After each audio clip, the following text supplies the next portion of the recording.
All right, guys and gals out there, and especially you gals, this is a special Sporting Chance podcast announcement. We have done a t-shirt collaboration with artist Brett Rees of Devils of Dirt Hawking.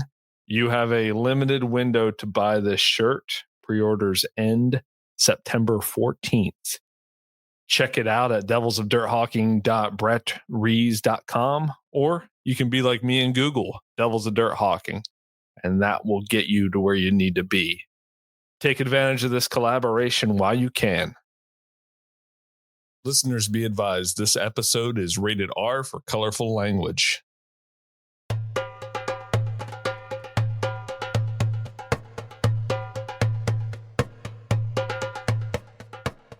All right, everybody, welcome back to the Sporting Chance podcast. Be sure to check out sportingchancepod.com for all your flyest new Sporting Chance pod merch. If you're anything like me, you struggled for a while trying to find a source for performance canines. Well, look no further. Check out Clover Creek Canine on Facebook for your performance canine needs. For your East Coast and micro hawking needs, hit up mountainstatefalconrysupply.com. If you want to be cool like me this hunting season and fly a parent-reared goshawk, there's virtually no other source but our boy Seth Roy. Go to northmountaingoshawks.com to put your deposit down on next year's hunting partner. And while you're at it, go ahead and put an order in with the King of Tight, Richard Moats, maker of the tightest braided equipment at midnightfalconry.com.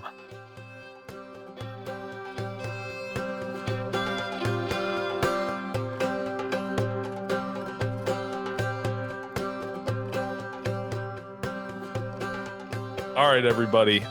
It's your boy, the low TG, Aaron Kincaid, and the homeschool genius, Casey Everett. What's up, guys?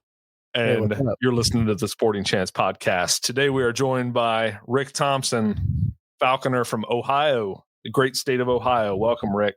Thank you. Thanks for having me. I'm a big fan of the show, so it's really an honor to come talk to you guys. I hope that we can put together some footage that's worth listening to. Well, the honor is ours. We click very well on social media, so I figured we'd get along great talking. And I wanted to do you right, because this podcast wants to give you a platform where it's just you, as opposed to a podcast that wants to lump you in with Richard Moats at the same time. I really appreciate that. I haven't always been extended the same courtesy from other folks in the podcast industry, so that really means a lot. Yeah. What's the least that we could do? Yeah. All right. So as I introduced, everybody out there knows that I struggle with low T. It's just been an ongoing thing all my life. And I understand that, Rick, you struggle as well with low T, if that's... Well, I'm 43 years old, and I think by the time you get to 43 years old, it's a natural progression, right? And so every time I hear you guys talk about testosterone levels, this is what I think to myself about testosterone. When I had testosterone levels that I would say Casey would refer to as sufficient, these are the things that I did. Yeah. These are the things that I did in my life. I had to fuck 3 times a day to satisfy my sex drive. I would get angry. I would get angry to the point where I would punch holes in walls. Accurate. I drove vehicles like a dumbass. I went through tires, brakes much faster than necessary. Why would I want to go back to that bullshit? And also, like Aaron, I also have a fine head of hair. Why would I want to jeopardize that? So I can't argue with that, because I finally got it ain't working for me over here. There's nothing there. I finally got to a point in my life where I don't need to do all that dumb shit. Why am I going to take injections to make me do it all again? Listen, I can always tell when somebody's test levels are lowering when they start feeling bad for the quarry they chase. It's just about, it's not really about what we catch. It's about the flight and I just like being out in the woods. Sometimes I don't even shoot a deer. A big buck will walk by. I just let him walk. I don't even shoot him. I'm like, dude, go get your levels checked, bro. What are we doing here? Well, what are we doing here? I'm out here to catch stuff. I can admit there. So I've been hunting and fishing and doing the falconry thing for a long time. And no shit, just last night. So we've had this menacing raccoon around our house here for a week or two. It's been driving my dogs crazy. The other night I caught it trying to get into our chicken coop. And last night I finally caught it. And there was a point in time where I would have just offed it and threw it in the freezer, and I took it for a ride and released it. And I've told people a lot recently. There is a point you get into your life, and it's probably related to T levels, that it does actually sometimes feel better to let something live that you could have killed, as opposed to. Did you take it for a ride in your Tesla or your Prius? No. Super Duty 6.7 liter diesel, actually. And I actually put a brick on the accelerator to blow black smoke the whole time I was releasing it because I love the earth so much. Did you hook the cage up to your Vespa as you were traveling on your moped? I dragged it down the road. Yeah. You remember the movie Christmas Vacation where Chevy Chase just had the leash behind the car? That's what I just dragged it down the road till it wasn't there anymore. Listen, I'm not gonna lie. So I had a little situation the other night. I have a couple rabbits I breed. There's a conspiracy that's all I catch. You breed them, or you breed the rabbits, or? Yeah, I breed them, and I use them for hawk food and baggies and stuff like that. I have the same. Yeah, and a couple of them, accidentally get out because it's nice to see them because they stay around and they just hang out in the yard and it's cool to see them. But I figured out that I have a cat. I literally go put the kennel up the dogs. Then I'm going to mess with the new goshawk. And as I'm walking to go mess with the new goshawk, I hear this squealing, like your bird caught something, like a rabbit squealing. And I freaking run to my block that I chop up all my frozen food, grab the hatchet, run around, click my headlamp on. This disgusting feral cat has one of my rabbits by the throat. I freaking ran at it like literally I was like, ah, like a Viking, like a very short, bald Viking. And I ran and I almost hit it because it didn't run. Like it was going to fight me for it. And it let go. Rabbit, poor thing. Cats are so efficient. I heard the squeal, grabbed the hatchet and ran. And by the time I got there, screamed to let it go, ran off. The rabbit was already twitching and spazzing out. Like it was dead. Like its whole neck was destroyed. So I stretched it, ran across this is all at 11 o'clock at night. My family's asleep. This is the stuff I do at night. And I ran across the yard, grabbed my have-a-heart, launched the dead rabbit in the back of it. And then as I walk back over to where the cat had it, I see the eyes of the cat looking right at me. So then I grab a rake and I'm going to spear the cat with the rake. But then it was too slick and it slithered back into the woods. So I put the rabbit in the have-a-heart, set the have-a-heart, and I came out in the morning, and there's a giant raccoon in the have-a-heart. And I let it go. Hey, so I was proud of myself. Yeah. So look at you. You were probably a little low that day. Were you for an injection? Yeah, I think I was due for a dose. But I literally just opened it up, stuck a stick under the flap, for the have-a-heart, and then just went to work, and that was it. And I was like, am I gonna? You know what I mean? I was like, I didn't want to deal with it really, right? And he was just a giant raccoon, just in a huge raccoon. Right. All of that about the cats, allegedly, right? Well, I didn't kill him. I was going to, and I don't, Yeah. I have a lot of. He's harassing You were allegedly going to. I was allegedly going to smash it in the skull with a hatchet and kill it. Allegedly. I have a lot of alleged stories about cats.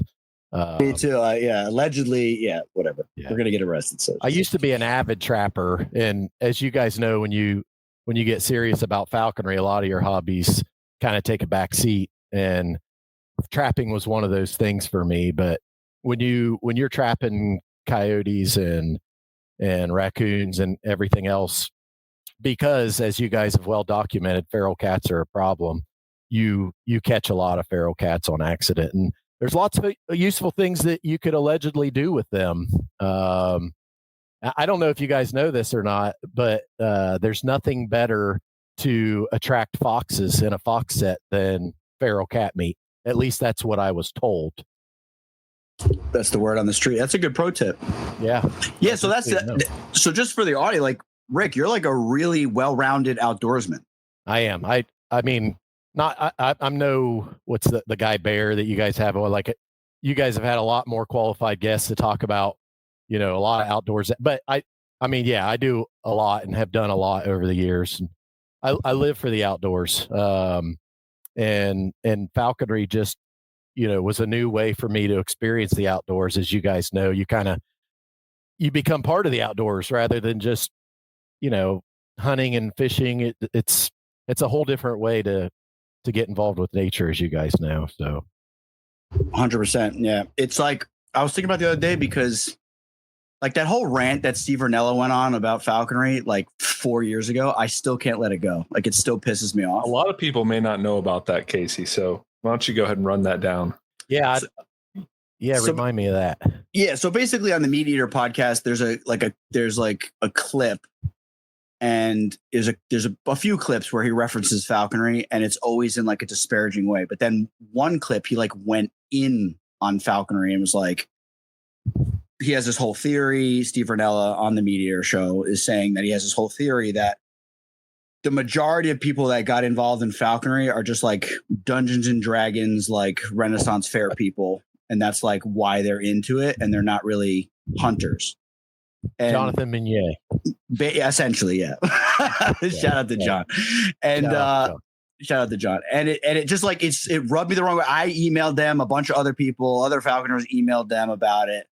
And they just won't engage with it. They won't really engage with it. And yeah, they'll message you back and they'll say like, oh no, we've had a falconer on before.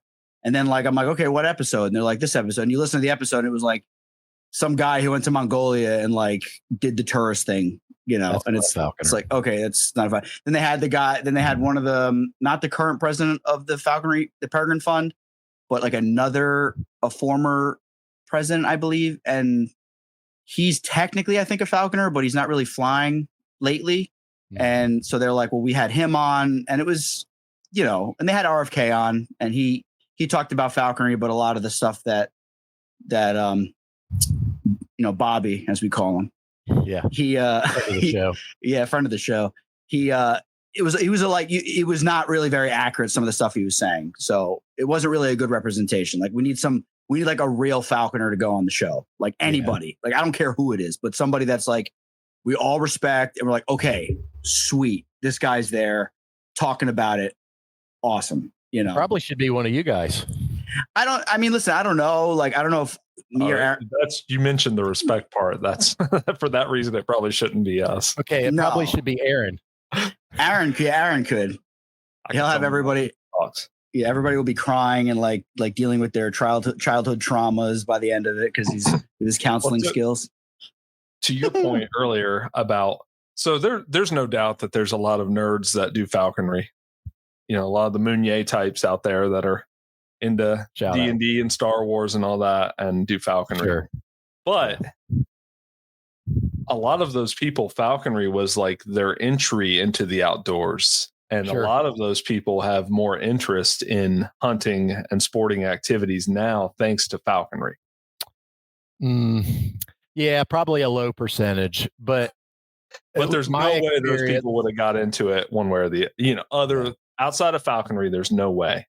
Yeah. My experience, at least around here, is when those folks get into falconry, they're usually the type that doesn't hunt their bird, or at least doesn't hunt it enough. It gets a couple baggies when their friends go along. They're putting on a kilt, going to the Ren Fair. Look at my bird. Like, and they're like, for instance, there's a guy, and he's going to hear this podcast, so I'm not going to say any names or anything, but there's a guy that lives really close to me, who several years back was looking for a sponsor. And at the time I was an apprentice, and he reached out to my sponsor, who also lives very close, and wanted to see if Joe would sponsor him. And Joe, kind of heard him out and talked to him, and ultimately he didn't sponsor him. And this guy actually works for the Ohio School of Falconry now, so he's a good guy, nice guy. I know him well.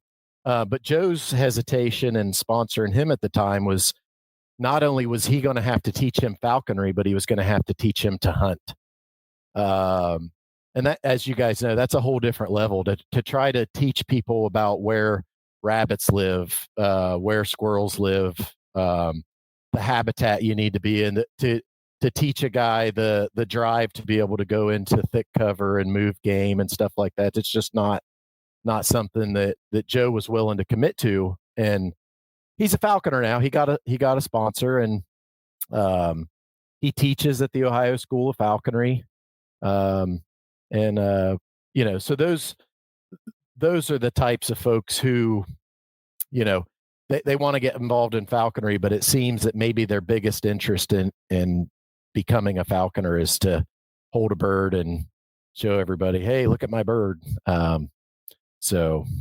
that's a good point that you bring up. And, and I guess that's fine in a sense, because it's like the community can see through that.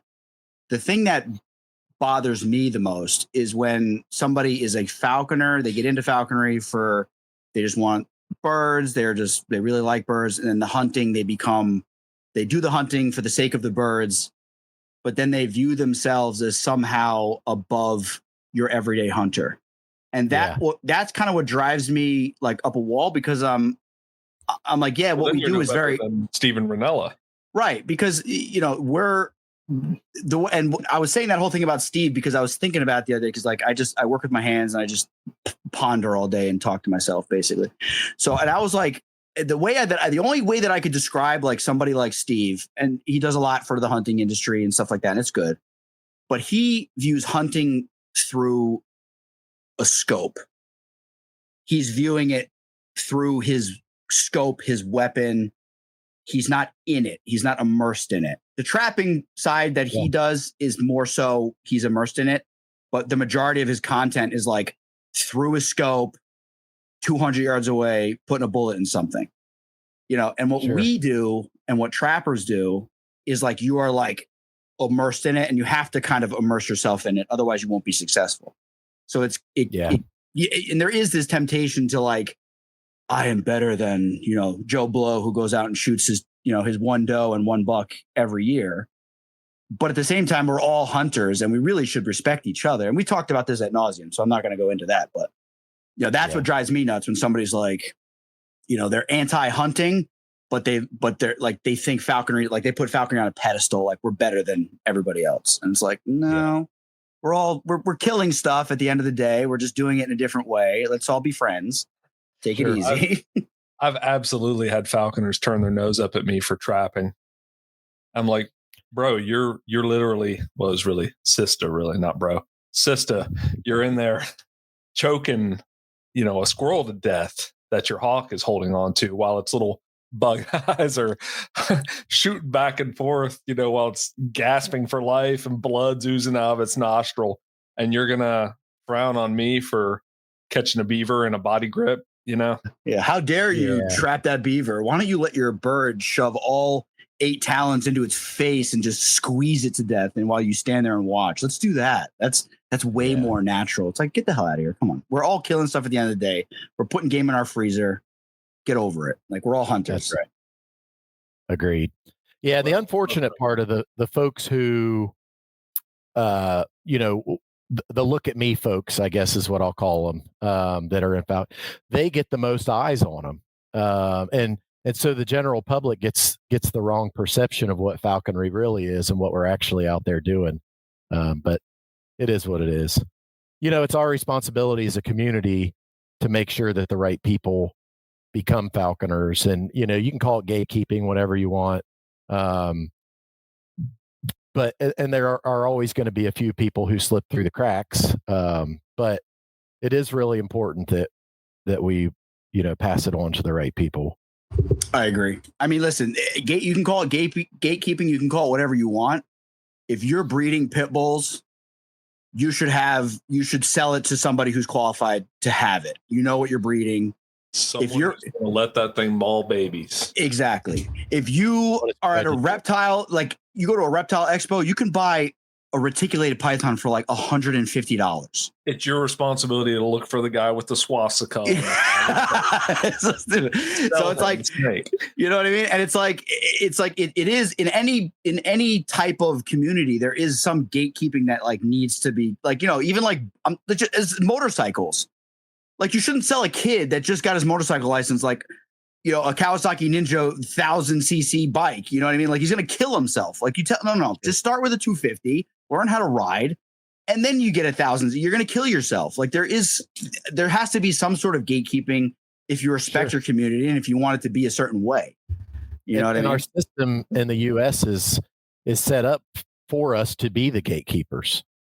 I mean, if you think about it, it is our responsibility because all the government, at least in Ohio, I don't know about other states, but in Ohio, you send an email to the falconry coordinator in the state, hey, I'm sponsoring this person. And they're taking your word for it because you vouched for them. So literally it's our job to gatekeep and make sure that, you know, the right people get into it. Yeah. It's hard nowadays because you have, what's that, Aaron? Do you know that? Who's that? The great horned owl lady, the Botox lady. Oh, I remember this. You know what I'm talking about, right? Yeah. No, there's Tennessee, I think. Something like that. And she's got a husband. He looks like he's got Botox too. And they have a pet great horned owl. Dude, she has like 300,000 subscribers on like 1 million on TikTok and this and that. She has like, if you do like the Falconry Chronicles yet? Probably. No, I'm just kidding. She has a whole like page. Like if you click on her website, it's like how to be like essentially it's like how to trick a potential sponsor to sponsor you. It tells people like what to say to get sponsored, how to act, how to conduct yourself so that you can get your owl, get your general class falconry license, and then just be done with them and have a pet owl. It's like a whole breakdown on how to do it. You know what I mean? And it's like when you have that kind of stuff going on, it's like, how can you gatekeep? Because they'll know what to say. Just go buy a Eurasian eagle owl, and you don't need any permits. I know they are really cool though. They're so cool. like seeing them and like people like, you know, like this and that. And you're like, because I helped my buddy Tom out yesterday doing shows. Like he does shows for a living. Like people come over, they hold the birds and they take pictures and then you go on a hawk walk. And it's like, you know, and I'm like, dude, I'm slow at work. Like this week is quiet. Like I'll come help you. And he's like, yeah, come on over. You could do it. And like when I picked that sucker up, I'm like, and this is a male Eurasian eagle owl, and it's like a smaller one. And I'm like, dude, this is like the biggest thing I've ever had on my glove. Like this is huge. And this is a male. Yeah, they're powerful. I'm like, no wonder people are obsessed with these things. This thing is crazy. Yeah. You know what I mean? But it's but they're expensive. So it's a lot easier to get a falconer's license, BS your way through, and then manipulate somebody to, you know, pull you a great horned owl or get a rehab one and take selfies. And because this woman just has it like in her apartment, it's like flying on the chandeliers, and she's like, oh, you know what I mean? Yeah, it's I've just seen her stuff. I know. It just like drives you up a wall. And then if you say anything, she'll just block you. You know what I mean? It's like one of those things. Yeah. You know, even if you're like polite, you know, but whatever. Forget that. Enough of that. But I agree with you. Yeah. Little gatekeeping is good. Too much is no good. And there are cases of like, you know, so my sponsors, Paul and Phil Aaliyah, Teddy Moritz sponsored them. They had no hunting background, you know, and now every year they're killing a couple does every single year, like because they went from falconry and they progressed into it, and now they're like full blown outdoorsmen now. 25 years. Yeah, but later. they had Teddy. They had Teddy too. Teddy doesn't take any crap, so right. And we're gonna get into Teddy. We're gonna get into you and your dogs because I want to know everything about that. So Aaron, take it away. Let's go way back to the room you're sitting in right now, full of big monster bucks. You are obviously a deer hunter. What type of deer hunting do you like to do? All the types. Admittedly, mostly archery now, because by the time gun season rolls around in Ohio, that's falconry season now. So I try to fill my and there was a point in time where, you look around this room and you see these big bucks. There was a point in time that's all I cared about. Before falconry, we start hanging trail cameras this time of year. In Ohio, we're allowed to dump corn, so we start dumping corn and inventorying deer, and now I'm just trying to fill the freezer as fast as possible and get back to flying my bird. I still like to kill a big buck. If there's one to kill on my camera, I do my best to make that happen. But my wife and daughter and son all hunt also. And when you've been pretty accomplished over the years, you get to the point where it's just as rewarding, if not more so, to have somebody in your family get a nice deer, or maybe take a friend along to get a nice deer. And in Ohio, we've got great deer. So that's kind of where it's at for me. But to go way back to try to, I think, answer your question. So I was actually a kid who was really interested in the outdoors, but I had kind of a screwed up childhood, and didn't have anybody to take me. So like I would go out in the woods on some property that was next door to where we lived. Had no idea who owned it. And there was like some old 2x4 tree stands out there. And I would take like a paper sack lunch out there and just climb up in that stand and observe wildlife all day. And it wasn't until I was a teenager and had a driver's license that I was able to get my hunting license. And I went to the local bait store and lied and said I had taken a hunter safety course. And they sold me a hunting license, and I started squirrel hunting. And not too long after that, I started deer hunting. And I've always been interested in wildlife and the outdoors and everything, but I actually didn't start hunting until I was 16, and had no idea what I was doing. I was shooting squirrels. That's pretty easy to figure out on your own. And then had a really good friend take me under his wing and teach me how to bow hunt, and got pretty serious about it. And for years and years, that was my main focus. And when you become a bow hunter, then you also venture off into the other stuff, managing your properties for deer hunting. So, you're trapping and hunting coyotes and other, raccoons and all the fur bearers. That's sort of how that all went, as far as hunting and trapping and what have you. What's the nicest buck you've gotten? He's upstairs. It's like 158 inches, which is respectable. It's a nice buck. Most of the deer in this room are 120 to 130 inch deer. There's some in here. Like I've mounted all of my kids' deer when they were little. My son killed his first deer when he was 6 with a crossbow. It's mounted. In fact, it's right next to me. It's just a little 4-point. And for us, taxidermy at least has not always been just about big trophies. It's been just preserving memories. And so, you can look around this room and some of these deer are really nice and some of them are not so much, but it's more about being able to sit down here and be like, oh yeah, you remember this hunt? I picked you up from school at 3:00 and we raced to the woods, and it's just preserving the memories. And that's kind of what taxidermy is for us, as much as, looking at a nice trophy. Yeah, I agree. I have to keep a keepsake from not squirrels and rabbits anymore, but generally everything else. I've got to keep something. So like whether it's the skulls or the fur or the antlers or something, Yeah. I have a pile of skulls also. I used to have a side hustle of doing some skull cleaning or some European mounts.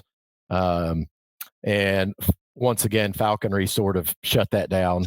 Too much time. Well, were you using the beetles for that? I did. I had dermested beetles, and it grew. I had such a big operation going. I actually moved it out of my house. I was renting a building that I did it out of. And I had my own website that I would get some business from, but I was doing work for the 2 biggest taxidermists in my area, doing all their European mounts, everything from white-tailed deer to hogs and bears and I mean, I've done all kind of African species, and I was so busy with it. There was a point in time where I was considering converting it from a side hustle to my job.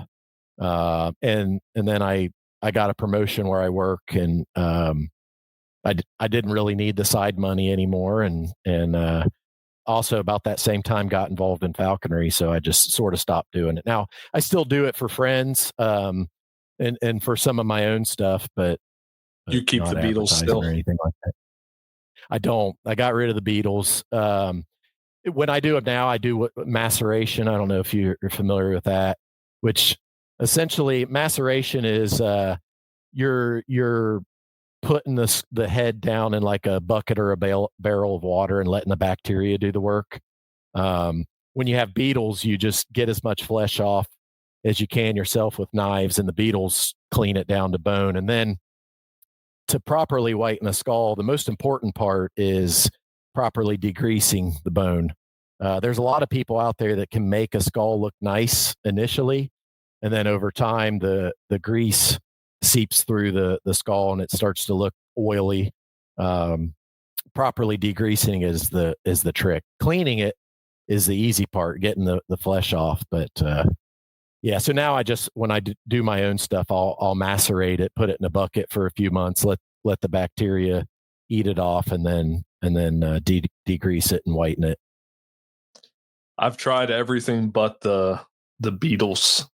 I got a little colony of dermestid beetles, and they just didn't survive. It was kind of weird. Yeah, you got to feed them a lot. Yeah, I was throwing them frozen mice and scraps and things like that, and they just the colony just kind of crashed. Yeah, what usually gets them is a mite. There's a mite that gets in that will kill them off pretty fast. But the trick is to kind of like keeping bees. Really, it's keeping the numbers of your beetles high enough that they can withstand any mites or parasites or anything like that should get in the colony. Yeah, I was just gonna say the bee. It just reminded me of bees. It's like there's always a mite or some sort of parasite that will ruin anything cool you're trying to do with like bugs or bees or beetles. It's like pain in the neck. I heard the beetles though, they're really like Aaron was saying, they're hard to like keep the colony going, and then they like stink like crazy. They stink so bad. So you don't know, like you gotta put them somewhere. Yeah, but if you put them outside, they'll die off in the winter, right, or something. So you have to have like I see people with like an old deep freezer with like a lid in it, and they'll it's a lot of work, I guess. Controlling the temperature is big, and then also the humidity is really big. So my setup was in a big deep freezer, and I had an exhaust fan mounted to the side, which evacuated any humidity, because humidity really is what takes them out most of the time and makes them susceptible to mites and stuff like that. So keeping them dry and keeping them well fed is macerating is way easier. It is. Yeah. And there's all kind of people doing different stuff now. There's people using power washers to clean the flesh off. Like I said, cleaning the flesh off is the easy part. The degreasing setup is what separates amateurs from pros. And the trick I'll share. I don't mind a little bit of the discoloration from the greasing. Looks a little more natural. Sure. Doesn't really bother me. And some people are okay with that. Yeah. But if you ever want to get a really, really white skull and have it stay that way long term, the trick is I used a degreasing bath, some water, a little Dawn dish soap, and then maintaining the temperature of the water between 115 and 120 degrees. I think like 112 degrees is the melting point for most animal fat. So if you maintain that temperature between 115 and 120 degrees, that's what melts all that fat out of the bone and gets all that marrow to come to the surface. And that's the ticket. And different animals take longer. Like I could degrease a whitetail in like a week, where something like a black bear or a grizzly bear could take months and months, or a hog, they're really, really greasy. But that's the ticket. So you're just cooking it for like a week, you're saying? Essentially, yeah. I mean, so like on a propane something outside, and you're just letting it just kind of steam and kind of marinate in there for like weeks on end. So what I used at the time was like a glorified fish tank. You can use fish tank heaters, or there's different kinds of electric heaters that you can use, but maintaining that temperature between 115 and 120 degrees with a thermostatic switch is the ticket. I never heated mine. I just left them outside for a long time, but I think what you're doing is more efficient and professional. Yeah. Yeah, I got a skull that I got to bleach. I'm not going to say what it is. Human. It's very yeah. It's my neighbor. No, it's really small. So I don't think it's going to be very difficult to like degrease it and stuff like that. But I definitely want to preserve it. Yeah. It's yesterday. Yeah. I was wondering about that. How cool is that? Yeah, a little mouse. A little mouse. Yeah, a little mouse. Nice. Yeah. It was a red squirrel. That's what we thought it was. Not a red squirrel, but super cool. Anyway, nice. Hawk walks. Hawk walks are fun. Find cool stuff happens on a hawk walk for sure. Anyway, go ahead. Moving on. You had said grizzly bear. That's way up on my list of things that I want to do. I want that skull. Yeah. Oh, that'd be awesome. Cool, yeah, they make a beautiful skull. Yeah. Yeah, I've done many of them. I don't have one in my own collection. Probably the coolest skull that I have in my own collection is a wild pig that I killed in Florida. Dude, they have cool skulls, big ridge on them, and like, they're just like the really big tusks. Exactly. Yeah. You got to have the big tusks. They take a long time to degrease. They're greasy. I'm assuming. Well, I've done beaver, and I'm assuming that we would agree beaver is comparatively long too, right? I've done a little beaver in my day as well. You just can't get away from the beaver jokes.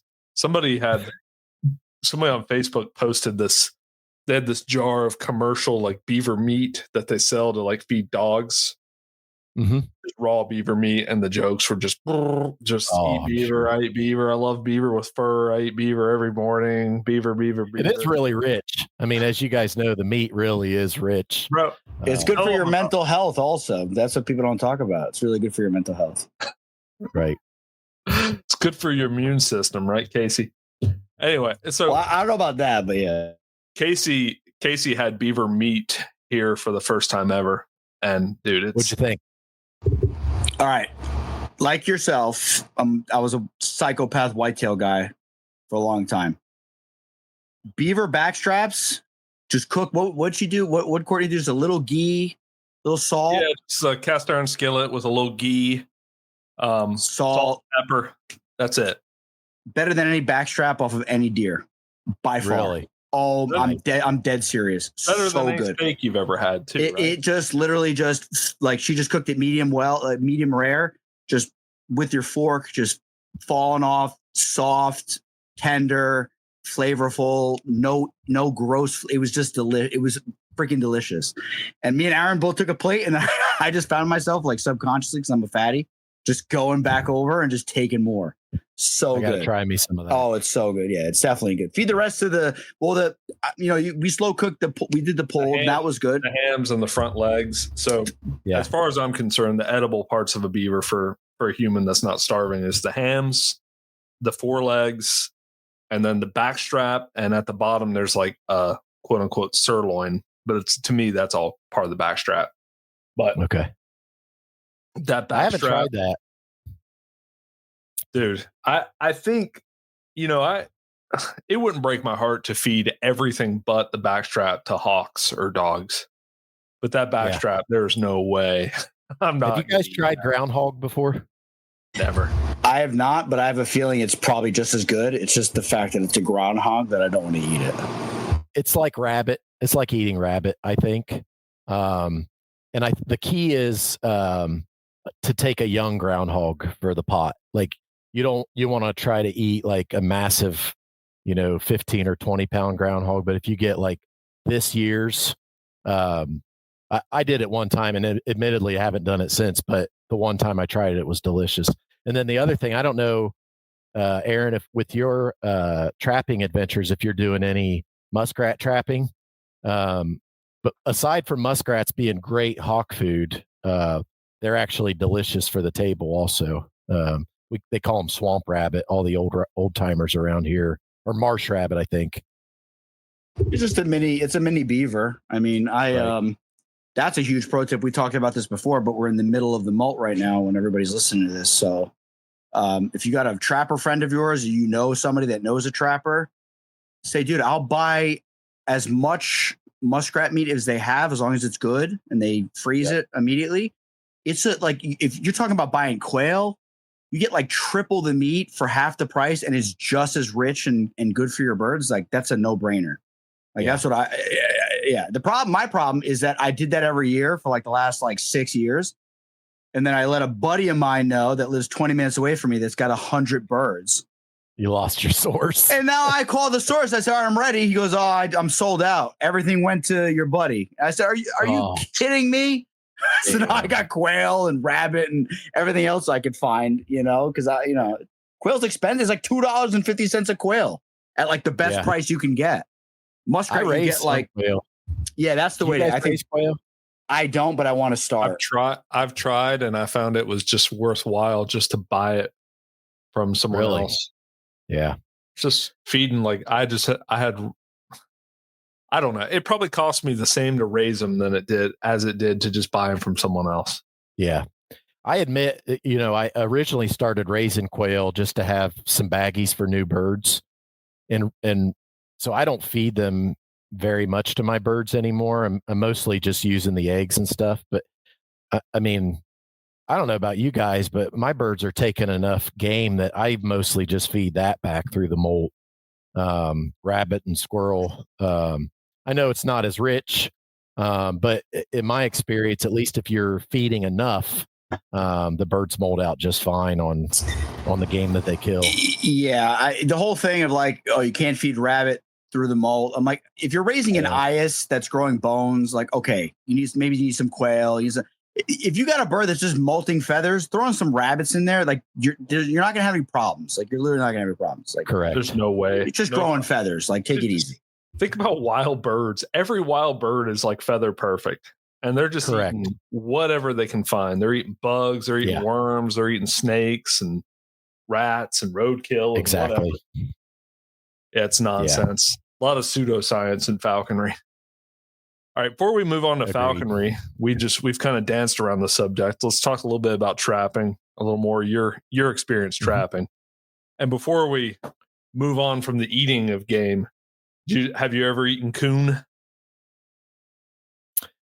I have one time, and it was sort of so once I was a teenager and could drive and didn't need permission to do things, me and some goofy buddies in high school, we used to take these weekend trips where we would go out with like a 22, a fishing pole, and beer, and we'd say we were going to live off the land for the weekend. So we would only eat whatever we could catch out of the river that we were camping next to, or what we could shoot. So these days we would get arrested for this and charged with poaching, but nobody seemed to care back then. So one night we managed to shoot a raccoon on one of these weekend trips, and so it wasn't very well prepared, but we did shoot a coon one night and cooked it on a fire, and it was terrible. And for that reason, I probably wouldn't eat it again. Just, it's kind of like if you get sick on tequila once, you don't drink tequila again. Like I don't think I could eat a coon again. And I don't know about you, but with coon, when you do a lot of trapping and you throw all your carcasses in a pile in the woods somewhere, you ever notice that nothing eats the coons? Like, that speaks volumes to me. Like, if nothing in nature is eating raccoon, why the hell am I going to eat raccoon? Just, that's my thoughts on raccoon. They just seem dirty to me. Sauce than coon, though. Right, that's a good point. Yeah, there has to be more barbecue sauce than coon. Just for me, it's just like, I just feel like they have like parasites. Like, just looking at them, you know what I mean? Like Danny DeVito said in Always Sunny in Philadelphia, that coon meat's lousy with parasites. Oh, they are full of worm. Like, I remember skinning them, and they had this. I don't know if it was like a tapeworm or what, but it always seemed to be in like the knuckles of their wrists. You could see these worms. They're full of worms. It's despicable. That's absolutely disgusting.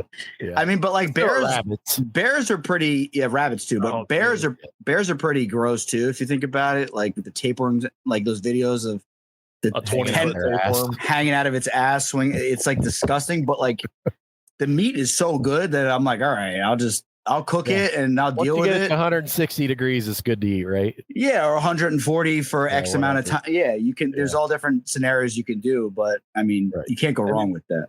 Anytime I see those bears dragging a 20-foot tapeworm, I just want to step on the end of the, step on the tapeworm and have the bear walk away. Right. Oh gosh. So another thing about coons that's sketchy is how many of them have rabies or carry rabies of some sort, or distemper, or they're a pretty disease-ridden critter. Friend of the show, Ben Shelton, he was telling me the other weekend he had a little brush with a raccoon, and what happened? I think he got scratched by his dog after his dog got into it with a raccoon, and he started getting real wound up about the possibility of rabies. So he took the raccoon and had it tested, dropped off it, and it had rabies. So he had to go through. Did they make him take the shots? Yeah. So that's really expensive and really painful, I think I've heard. I went through it. Casey, did you get it? No. I want to hear what it's like. I heard it's not fun, but I don't know anything about it. So if I haven't told this story on the podcast, I could have swore I have, but if it's news to you, then I guess I haven't. I was working outside one day when I was 18 or 19, and I saw a little baby skunk, just a teeny little thing about 6 inches long, running around. And then when I was a kid, my dad told me this story about visiting his uncle at a jail in West Virginia. And he said that two things that always struck me about that was that back in those days in that part of the country, everything was so laid back. My dad was just playing in the jail, in the county jail. He would squirm through the bars and go into the cells and hang out with the inmates. That's some West Virginia bullshit, isn't it? Yeah, but nobody back then would have dreamed of hurting a kid, And these were all probably just, minors who got drunk that night and got in a fight or something and got thrown in jail. But at the jail, they had a little skunk, a pet skunk running around.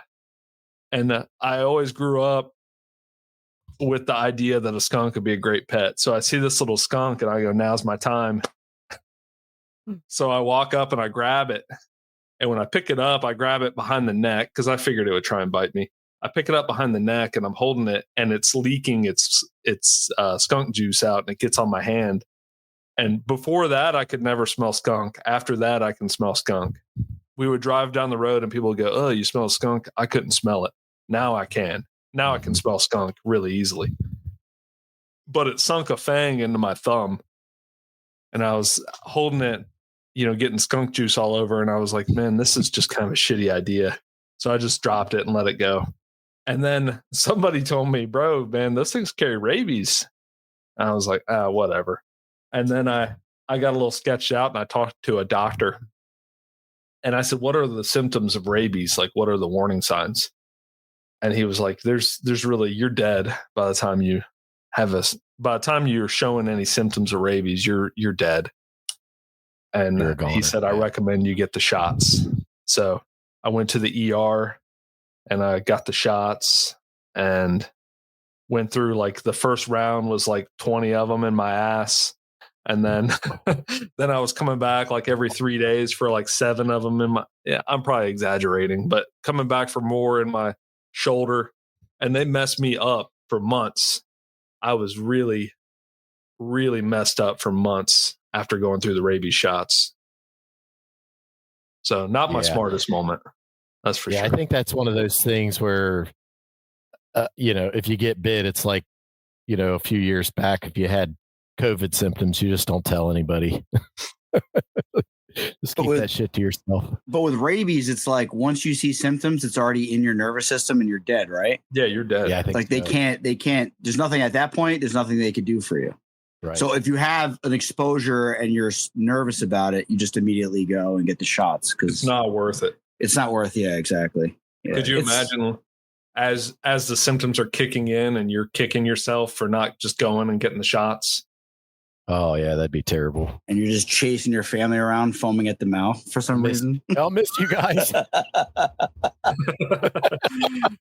There's a new Tyler Childers song that just dropped called Biting List about your list of people you'd bite if you had rabies. Oh, okay. I got a list. Yeah, I got a list too. We all do. Yeah. All right. So back to trapping. So when did you start trapping? Golly, let me think about this. I guess the trapping thing started maybe 15 or 20 years ago. And it was sort of like before falconry. And, once again, when you're a deer hunter, you're kind of trying to manage your land for success. I also got involved in turkey hunting. And then, when you're trying to kill turkeys and you start researching it and everybody says, well, the reason you don't have any turkeys is because the raccoons and the possums are eating the eggs. And that's sort of how all that happened. And, so I was sort of self-taught on that too. I never really had anybody, I didn't have a mentor, to teach me that. So it was like YouTube University, watching videos and reading as much as I could. There is. And that's one of those things that I like. Okay. I'll give you an example. I tried for, I can't remember how many months it was to snare a coyote. It took me a long time to snare my first coyote. And then once I caught the first one, I caught like 6 in 10 days or something like that. And it's one of those things, once you've got it, once you know what works, and you're sort of like falconry, and it was true for turkey hunting with me too. Like I learned a lot with my unsuccessful, the failures taught me a lot. And so I would like see a footprint in the snow, where a coyote had stepped and not quite went through my set and things like that. And so once you figure out what works, you focus in on what works and ignore the stuff that didn't work. And so, worked with snaring?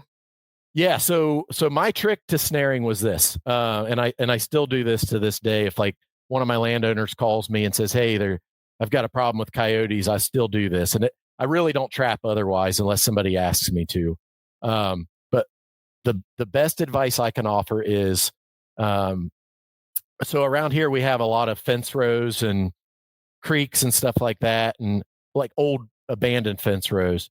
So what I like to do is I'll go to a fence row when we get the first skiff of snow or like a real heavy frost, and go check it first thing in the morning and look for coyote tracks and find the places where the coyotes cross through those fences. Find their tracks. And then also, even if there's no snow, like you'll see the places where they pass under a fence. You'll see the hair kind of tangled up in the weave of the wire. And so even if I'm not ready to trap yet, I'll take a little like orange ribbon and tie at that spot. Like I know that's a place that coyotes pass through that fence, right? And then so when it's time to trap, I'll go back and hang my snares in those places where I know they cross through fence crossings. And it works also in places where they cross creeks. Like you'll find their tracks as they cross the creek, and it's deadly. And you can also how high off the ground do you put it? 12 inches. And they're the bottom wire is 12 inches, or the top of the snare. So the bottom of the snare, the bottom of it. Now with these scenarios, it's a little different than trying to snare them in a field too, because the fence naturally kind of pushes them through your setup. So if they're ducking under, or maybe you've got 2 wires like this and they're passing through the center, you put your snare in the center. And then the other thing I started manipulating the fence to make them go through where I wanted to. So I would take like some sticks and stick them in the ground, up to the spot where I wanted them to pass their head through my snare. And that works really well. Now, would you do that before setting your snare and get them used to that? I did not. I could see where maybe that would help, as long as you're scent free, as long as you're being really careful about not getting your scent on those snares. I don't think you have to do that. How would you advise someone to be scent free? gloves. I think the low T and also don't put off less aroma. Yeah, I think for sure. Yeah, testosterone makes you smelly. Yeah. And also when you're working on your sets, don't put your knees down on the ground. You want to crouch. And if you have to put your knees down, they make stuff that you could take with you, pads where you put your knees down on the pads. But being scent free is big. You're not going to trick a coyote's nose. I've never read into that, but that's a big thing is, laying a pad down if you're going to sit on. Is it like, do we like carry like scent glands in our knees or something? Like what do you think that's all about? I think their nose is so good. Well, I mean, your pants were washed in a washing machine with detergent, and their noses are so good. Any smell that you have on you that is not a natural smell in the outdoors, they pick up on it. But then on the other hand, coyotes also don't seem to care about people. Boy, they do around here. I guess it's where they have a lot of pressure. They care about people. Maybe. Yeah. Yeah, maybe. Like when we go out hunting coyotes, if a coyote even crosses your tracks that you walked in on, they're gone. Like you can't trick a coyote's nose. It's not like deer hunting where you can play the wind right and there's no trick in their nose. They're so good. They're tough. I've got coyotes that live behind my house in a little like 10-acre patch of woods, and I really don't think those coyotes. I've never trapped them back here, but I don't think they care about people at all. Yeah, you may find differently if you tried to trap them. Yeah, that's just how it works. The stupid things would probably suddenly read your mind and realize you're trying to get them. Right. Exactly. Yep. I had people on like little neighborhood groups recently bitching about hawks, and they're talking about how their dogs have disappeared and they blame owls and hawks. I chimed in and I'm telling these plebeians that it's a coyote jumping your fence, snatching your dog, jumping back over, and you'll never see it again. Right. They think a bird of prey swoops down, grabs it, and carries it away. So no, you're going to find it out there. You're going to find your dog's like carcass spread out in your yard with all its fur plucked out. I worry about that so much out flying the birds with the coyotes. I mean, Casey, you experienced like the ultimate heartache, of course, with the bear. We don't have bears around here, thank goodness, but I think about coyotes all the time, I think if you're running dachshunds, you're an idiot if you don't think about coyotes all the time. I'm constantly thinking about. I wasn't even thinking about bears when that happened. I'm always thinking about coyotes. Sure. A dachshund chasing a rabbit opening. Like, what is more tempting to a coyote than that noise? You know what I mean? It just sounds like a predator call running through the woods. It's like, get out of here. You know what I mean? Yeah. So, have you dealt with that a lot? I have not. I've not had any close calls. Thank goodness. Knock on wood. But I will tell you, your whole experience with Ginger actually prompted me to add a second dog to my team. When all that happened, I'm not kidding you. I must have watched your video 100 times and welled up with tears so many times because it hit really close to home for me. Ginger looks a lot like my Maddie. First of all, I mean they resemble each other a lot, and the two things that went into my mind after all that happened, one was if something happened to Maddie, I didn't want to be out of commission. I wanted to have another dog similar to what you had, of course. And the other was I thought maybe, just maybe, having a second dog in the field. It didn't work in your case, but maybe that would be the difference between her making it through an encounter with a predator like that, where they could look out for each other, try to take care of each other. I don't know. That's how I justified it in my head, getting a second dog. Yeah. Franny was in the brush pile as well. And it's just like heartless to say, but like, I like if Franny got taken, like I'd be upset, you know what I mean? But Franny's not the brightest crayon in the box. I've heard you say that. Yeah. She makes up for it by her just ridiculously mutated size. And just like any hole, if she goes in it and she's enthusiastic about going in it, like a rabbit's either shooting out of an exit or coming out the same entrance because they're jumping over her because she's so small. Yeah. And that's where, like, because my wife wants me to get rid of her so bad because she's out of her mind. Aaron's seen her. You put her in the kennel. Is she out of the Black Hawk line? No, you would think so. No offense, Paul, but you would think so. But no, she's bred. She's Turk's grandson. You know Turk. Okay. Have you heard of Turk? So she's Turk's grandson, bred to Ginger. Oh, okay. So she's home. Gotcha. She's homemade. Franny is homemade. Yep. I don't know. She was a runt. She was going to die. She would not latch. I had to feed her every 2 hours with a bottle. Okay. It's the only reason why she's alive. Yep. So she may be something's missing. But she's definitely like, if there's a rabbit in a hole and it's like game over. Like the rabbit's coming out. Yeah. One way or another. You know, she may not trail it the best to the next hole. Yep. But she really stepped up after Ginger got killed. But you know, you talk to Teddy for like 10 minutes and you'll hear 10 stories about, you know, coyote encounters, dogs getting snatched, even with lurchers in the field with the dachshunds. Coyotes are snatching dogs and run away with them. You know what I mean? It's like, you can't. Yeah. It's not if, but when. Exactly. And it's like, my buddy Tom's, he's doing like a lot of the bird dog guys will probably lose their mind, but he's breeding a Springer, a Cocker Spaniel to a Springer Spaniel just because he wanted to do it. And she's pregnant right now. And I want one just for the fact that it's bigger. I love Isla. His Springer is like a beast. And I want one just to have a bigger dog. I don't really think it would make a difference. It might. But a bigger dog in the field may help. It's just, sure.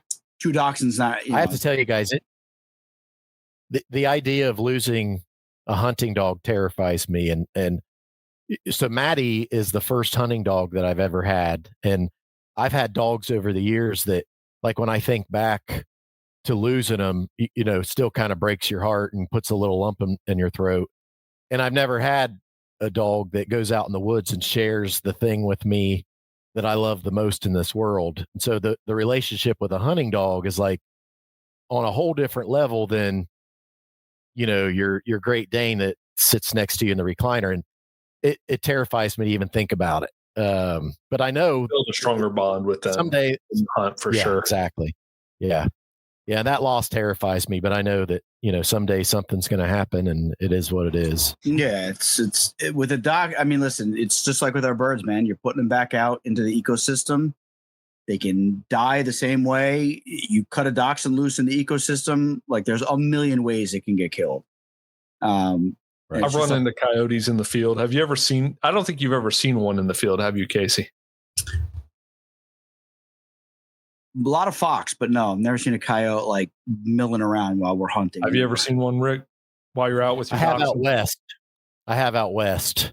Not here at home. Now, there's been some situations where I think my dogs did, but I didn't, where they'll open up this alarm bark that I can only imagine them doing at a predator. And so I didn't see it, but I assume it was either a fox or a coyote or something like that. They do this thing. They'll jump. I've seen several, and I don't know why. Maybe we just have that many. You know, if I'm seeing that many, I'm assuming we do have a ton. But they jump up and they run and they turn and look while they're running every time. Oh, watching over their shoulder.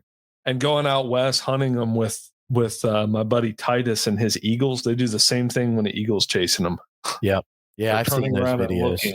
Yeah, they turn around and look over their shoulder while they run. Yep. But you know, if I'm seeing that many, there's that many more that I'm not seeing that are just hanging out. Sure.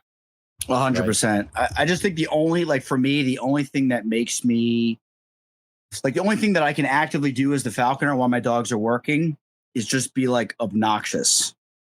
That should be easy, right? It's super easy for me. just make noise, talk to the dogs, you know, like hit stick, you know, pull vines, be annoying. Like, I don't even know if you need to do that. I think you just step out of your truck and the coyote knows you're there. Yeah, but then you hear stories of Teddy and she's walking through the brush and she got 2 lurchers in the field, 3 dachshunds, and then a coyote just like runs out, snatches one, and runs away with it. And like, yeah, it knew she was there. It didn't care that she was there. So it's like almost like I want to overdo it with the obnoxious noises. And that's like in my videos, I'm always talking and being annoying. And I know Teddy doesn't like that. And it's like Teddy in the field is probably one with nature. She just smells like she's supposed to be there. She just floats and like they don't even know she's there. Yeah. Talk about testosterone and like game count. I mean, she's a woman and she's as hardcore as it gets. You know what I mean? Talk about Yeah, her testosterone is definitely higher than mine. It's definitely higher than Aaron's for sure. Aaron sits with a blanket on his lap during every episode. Not today. It's a little warm. Not today. He sits like an old woman with a blanket on his lap. This guy. Professor Xavier, dude. You're not. So, we went over this. So it's a rainbow. It's a rainbow blanket. First of all, I'm the low TG man. What do I gotta say? That's your rapper name. Yeah. You guys had a rapper on recently. Yeah, I was gonna get him to spit some bars, but that's when I actually exchanged some messages with Aaron. I told Aaron, I said, I become aware that Casey respects a goshawker that takes 15 head a game a year more than a Harris hawker that kills 100. Well, 15 with a goshawk is equivalent to 100 with a Harris hawk. So. No, it's not. I'm sorry. Your math. That's some plumber math right there. If I ever heard it. Plumbers are good at math. He's the homeschool genius. They put that together. Before we move on to that, because I think that's going to be both of you are going to have some good things to say about that. Let's talk. We're on the dachshunds. Where did you get your dachshunds? So my first dachshund came out of Jill, and I know you know Jill. I think you guys have had some projects together, maybe, because I've seen her stuff in your genetics and vice versa. So Jill, Jill was a protege of Teddy's. Jill's main stud dog came from Paul. Right. Bear is from, and I'm Bear is from Paul and Phil. Yeah. Okay. Bear is Maddie's father. And Busy is Maddie's mother. So she's a Bear Busy dog. And really? Yes. You know that I raised Busy. Are you kidding me? Yeah, I raised Busy. I trained Busy, and Jill wanted her back, and it just felt like the right thing to do. So I sent her back to Jill. Oh wow. Yeah. Well, she's an amazing dog and really, really good dog. And the only reason that I reached out to Teddy to begin with, and the time of year that it was, Teddy didn't have any dogs pregnant or scheduled to be pregnant. And at that time, Jill Busy was pregnant, and it was a good time of year to get a dog because I could get her at 8 weeks old or whatever, and then get her trained in time to be able to use her that falconry season. So that's kind of how I got directed to her. So recently I added the second dog after the whole experience that you went through with Ginger. And he's a dog out of, I don't know if you guys know Jonelle Franz. She's from down in your neck of the woods also. She's in Virginia. Sorry. She's more in the field trial world, but the dogs that she breeds are bred to hunt. A lot of European genetics. His parents are both dual champions. But she really wanted to get one of her dogs in a hardcore hunting household. So it just timed out right. She had these puppies that weren't get her to you. What's that now? So if she wanted that, why'd you get her? That's funny. That was a good one. Anyway, you guys are probably the only people that hunt a dachshund as hard as I do that I know of. I don't know anybody that hunts a dachshund harder than me. You're talking about trimming nails. Yeah. I've never trimmed nails. That's why you run your dogs all the time. Well, if your dogs run on the side of their feet, their nails are like little stubs. Yeah, and in the snow they get these ice dingleberries hanging from their feet that they have to walk on. That hair doesn't even grow for how they're freaking running their feet off. It doesn't even grow. I've never even trimmed. I haven't trimmed a dog's nails or hair ever. Only time I trim is I trim like around like the back end because the snow will get stuck in there and then it hinders performance. You keep them on concrete also, don't you? No, I keep them on a treadmill 24/7 and they don't come off of it. No, I look at Ginger's feet and Teddy's talking about, and I'm like, oh, I should probably check. And they're like, I look at Ginger and Fran, they're like little, their paws are like, the nails are like little stubs. Perfect. I'm like, there's nothing. Dogs are more prone to having the fur that comes through the pads. Yeah, that gets annoying. But when you run the crap out of them, that I'm telling you, it just wears off. You don't, and I don't know about you, Rick. Are you doing a lot of hole work out there by you? So initially, Maddie wouldn't go in. Like the first season, I couldn't get her to go into a hole. But halfway through our second season, she got enough confidence, and she's doing some good hole work now. I'm really nervous about it. I try to be selective about the holes that I let her go in. I take Teddy's advice. If it's surrounded by stuff that I can't dig, a junk pile, tree roots, stuff like that, I try to avoid it. But as you guys know, sometimes there's no stopping that. And we, but yeah, we're doing some hole work. Yeah. Because he said you need to be as brave as your dogs are. Right. Yeah. It's just, you definitely have to have a little bit of like discernment. Like we had a rabbit, it was pissing me off. We were hunting all day, and like this rabbit went into a hole, like a nice hole, but it literally went under a road, like straight in under a road, like on a straight line. And Ginger went in and out like a couple times, and I was about to put Franny in it, and I said, you know what? Not worth it. It's a freaking concrete road. Like Let's find another one. We're not dealing with this. And we ended up just going back to the truck and going somewhere else. Mm-hmm. You definitely have, and I lost a dog in a hole. You don't want to lose a dog in a hole either. Your T must have been a little low that day. My T levels were low, and I was like, let's go somewhere else. And I just hopped in the Prius. Hopped in my truck, turned into a Prius, and then we just went somewhere else. Right. Yeah, it's I've definitely taken more chances. I would say probably 9 out of 10 times I probably am kind of gambling. But the dog that I'm putting in holes nowadays is a 5-pound little rat. So like the chances of her like getting stuck, and Ginger is the same way. She's not like Dickie, who Aaron bred, who Harrison runs. Right. He's like a very driven dog, and he will like cram himself into a spot where we have to get him out, and we've done it. Gotcha. And that's an awesome attribute to have. The tender, soft side is annoying. It's irritating. You have to really be careful with the way you talk. And if I start, like, my dogs know curse words, because if I start dropping F-bombs in the field, they start getting scared and they like won't hunt anymore. So I have to like keep myself calm. So that soft side is annoying, but it also helps because Ginger, if she can't get through something, she's not going to like jam herself through it where I have to get her out.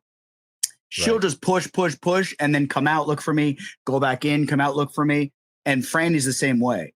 So you do remember that Ginger passed away, right? Yeah, I do. I'm just speaking in past tense. She would look in this. She wouldn't put herself in a precarious situation. Some dogs are more driven where they'll put themselves into a precarious situation. Maddie's kind of like that. She's a little bit cautious. Right. So that's good. So if she goes in a hole and she doesn't just run right up to the rabbit in the hole, if there's like a super tight little bend or something, she'll work it for a little while in there. And then she'll kind of like, get a little nervous, come out, look for you, then go back in. Like, that's not a bad thing. You know what I mean? That's not a bad thing, because some dogs will just squeeze themselves in there. And then they're like, how the hell do I get out? And then they're in there for 4 hours and you got to dig them out. Yeah. You know, some dogs will come, they'll just give up. And that's not a bad thing. You know what I mean? Because if it's an open hole and they go in, and the rabbit shoots out, okay, good. Let's keep going. Yep. It's pros and cons. And then it irritates me when they won't go in a hole, or they keep going in and coming out, coming in, coming out. And I'm like, just get the fucking rabbit out of there. But it's like, I'd rather you come out and we go to another, we just keep hunting, rather than I'm there for 7 hours digging you out in the snow. You know what I mean? So it's like pros and cons for each dog's personality. For sure. So how did your falconry change when you got the dachshunds, Rick? Oh, so to kind of explain why I got a dachshund. So when I first got into flying Harris Hawks, I did what nobody else around here would do. And I was mostly hunting squirrels with a Harris Hawk cast. And around here, that was sort of cliche. You know, the people who had Harris hawks around here that I was exposed to, they'd call their birds off of a squirrel slip. And if I could back up a little bit, I'll tell you guys the story of the first Harris hawk cast work I got to see. So my first year that I was an apprentice, I had a red tail, and we were having a killer season. We got off to a really good start, and my wife says, "Hey, for Thanksgiving, we're going down to visit our family at the Outer Banks." And I'm like, "Okay, that's great, but it's really going to interrupt this falconry season that I've got started." So I looked up falconers in North Carolina. I'm just going to assume Doug Potter. Doug Potter. Yeah. Everybody said you need to talk to Doug Potter. And so I got a hold of Doug. Doug was nice enough to agree to take me hunting. So I took my bird on vacation with us. And I got to see Doug's birds hunt squirrels it was the first time I seen cast work with Harris's. And I was hooked. I knew that's what I was going to want to do when I became a general. Despite everybody in Ohio saying you don't hunt squirrels with Harris's. And so we did that. And I had a team that got really, really good at it. And we piled up squirrels left and right. And I defended hunting squirrels with Harris's. And, we would get bites and I would treat them. And by the end of the year, my bird's feet would look like Rocky and Rocky IV's face, cut me Mick type shit, like really rough. But we did it, and I defended until my one really good bird had a tendon severed on her long toe towards the end of the season, and I got it fixed. The vet I took her to fix the tendon, but it was a really shitty recovery. It was changing ball casts every day, and it was a rough deal. And so I started rethinking the heavy emphasis on squirrel hunting. And we have rabbits around here, but rabbit hunting's really tough in Ohio. I mean, they're here, but it's really tough, thick cover. And so I knew of Teddy. I knew of what you were doing, Casey, with your dachshunds. And so I started exploring that. And that's really why I ended up with the dachshund. And my first season with the dog, my goal was to kill more rabbits than squirrels, which we did just barely. It was like 60-40. It was hard to convince my birds not to hunt squirrels. When we'd be out hunting rabbits, and when there was a squirrel slip, it became a squirrel hunt. You know how that works. But last year, our second season with a dog, I only killed 3 squirrels last year, and like 75 cottontails. So it's mission accomplished in that. And it's funny now, when you don't focus on squirrels, even my bird that was a really good squirrel hawk, she'll give kind of a half-hearted effort at a squirrel slip. And then if I just keep walking, she comes to. Where it used to be, she'd fly the next property over to a squirrel that she saw on the top of a tree. And so now it's pretty much just rabbits. They are brutal on Harris hawks. I've done the same thing, Rick. I used to hunt a lot of squirrels with Harris hawks, but I've landed on it. You can, of course, do it. Plenty of people do it. I did it. You did it. But the end of the day, they're great at it. Yeah. I told the story on the last episode we recorded that hasn't come out yet.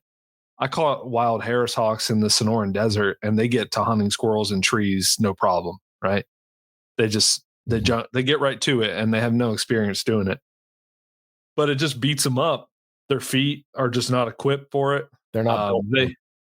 They have tendencies that red tails have of holding on regardless of if the squirrel's biting them or not. Whereas me and Casey talk about goshawks will dance on a squirrel. Fast feet. Yeah, fast. Yeah. And with my last goshawk, we caught dozens of squirrels her first season. And the only injuries she got were probably from squirrel scratches from their claws, because she would just foot them a million times before she committed to a hold. Right. And Harris hawks just grab on and hold on. My sponsor and best friend in the world, Joe, he he flew a goss on squirrels almost exclusively, and I would watch that bird. She would catch a squirrel and be coming down with it, and I would watch that bird regrip that squirrel, let go, regrip until she got a head hold. And their feet are so fast they're able to do that. Where you guys know a red tail or a Harris hawk, wherever their first grip is, they'll just hold it till they get to the ground, and the squirrel's reaching up and biting them on the leg, and the gosses don't do that. Right. And it's happening really fast. And it seems like the goss, if they can't get that regrip right, they'll just let go.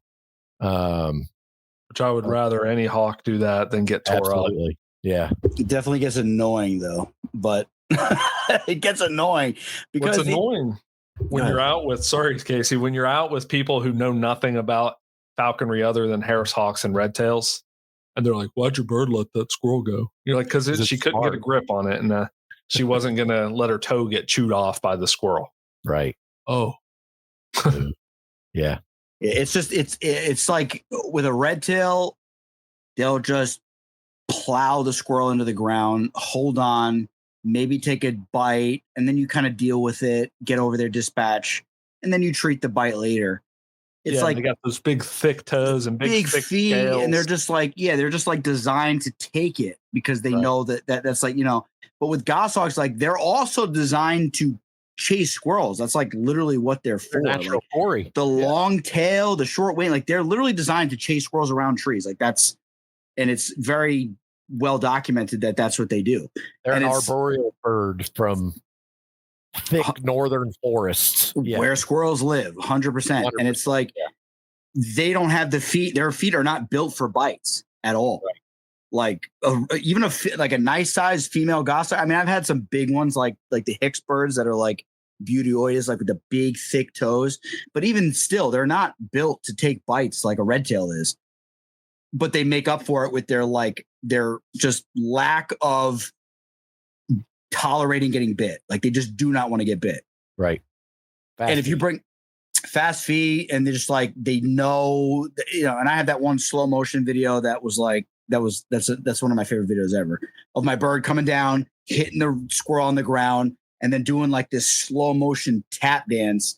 And then the squirrel goes to run, and then she grabs it by the tail and pulls it back, and then just binds to its like the back of its skull with both feet. Love it. It's like that's like 100% their tactic is like get control of this thing, use my superior. That's like they're adapted to do that, while a red tail's adapted to just pure strength, crush, and just suffocate this thing to death. Take a bite, and move on from it. Harris hawks are like in the middle where their feet are not really built for bites. They're still really quick. And it's like, what's the right thing to do? And, I'm not deadly. I miss Rick, I was just going to say they're deadly on rabbits, but I just don't. I'm no longer a fan of squirrel hawking with Harris hawks. I agree. And I miss squirrel hawking. As you guys know, I think as a falconer, we get to be more intimately involved with the hunt when you're squirrel hawking. But I've learned to appreciate the dog work, and that's become as important to me to see the dog work successfully as putting game in the bag.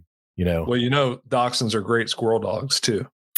I heard that, and I've seen it out of the selfie bearded king. Jeremiah, I think he was on your show. The king of the selfie. Back. Yeah, he hasn't been on the king show. of all selfies. Jeremiah, bow fishing, bright smiled, bearded beast.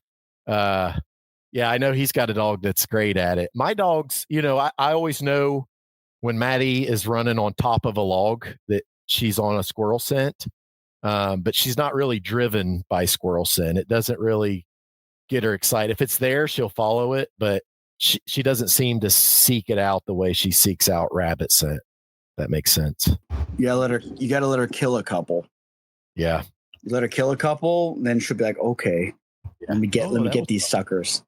Yeah. So the dachshunds will change your falconry, especially if you live on the East Coast, for sure. They did mine. Casey had a dachshund before he had a hawk. So he doesn't, but he's also hawked without him. So he knows how much it sucks without him. Rick, you know. So I'd be remiss if I didn't say to all of you out there, I'm rebuilding my puppy buyer list. I've pretty much worked through it, and I've got some exciting stuff on the way. So for any of you out there who want a dachshund, reach out to me. Gamekeeper Dachshunds on Instagram or gamekeeperdachshunds.com. So what do you have? What are you breeding now? I currently have a Gamekeeper Dachshunds dachshund, which I'm very impressed with. So I'm guilty of not pimping my animals' names. And I'm not saying that negatively. Like Casey, everybody knows Casey's animals' names. Everybody knows Tyler Sladen's animals' names. Everybody knows Harrison's animals' names. I don't spit out the names, but all my dogs are from working lines. They all are my hunting dogs, personal hunting dogs. And I've struggled in the past with feast or famine with litters. Either I have too many or too little. So my primary focus is always going to be hunting over all of this. And it's the same way with me and Casey when we go to field meets to record the podcast or to network for the podcast. We're not good at it because we're there to hunt. So with all that being said, just hit me up if you're interested. So we got a little ad in the middle of the episode. I like it. Yeah, a little free ad. But I will say this, and this is the unique thing. And I don't know if we talked about this, and I'm not just like piling on to try to sell dogs for Aaron because I don't get anything out of it. But Franny is 5 pounds, right? Tiny, microscopic, like mutated. Her chest, we measured it at Teddy's house. Her chest is like 11 or 10, something like that. Super small chest. And that's for hole work. That's what stops a dog from getting in a hole is the chest. Right. Okay. Maggie's head is double. Maggie is a dog that Aaron was very generous enough to give me when Ginger passed away. He said, I think you should have this dog. We got an extra female. I would keep her for myself. I think you should take her. Her head is double the size of Franny's head. Double. The length of her body is double of Franny's. I haven't put her on a scale, but she's a bigger dog. Mm-hmm. When I pick her up, her chest is like literally the same size or smaller than Franny's. It's bizarre. Interesting. It's so weird. It's like I pick up Franny, I can overlap my fingers, and my hands are not like terribly big, but I can overlap my fingers on Franny. I can also overlap my fingers on Maggie, which is so weird. So and she's going to be more powerful in the snow, more resistant to the cold, because that's Franny's thing is I have to like, not only am I managing the birds, I'm managing the field, the slips. Franny will just, if she gets too cold, she'll just shut down. She's so tiny. Her coat is thin. Maggie's like a freaking beast. Thick coat, like you can see her muscles rippling. I'm very impressed with Aaron's stuff. And I'm not just saying that. I'm really excited not just saying to see what you get to doing with them this year. Yeah, I'm not impressed with Dickie. I think Dickie is like a mutant, but he gets the job done for Harris. He's probably had really poor training. Very poor training. A lot of abuse, probably. Shout out to Harrison.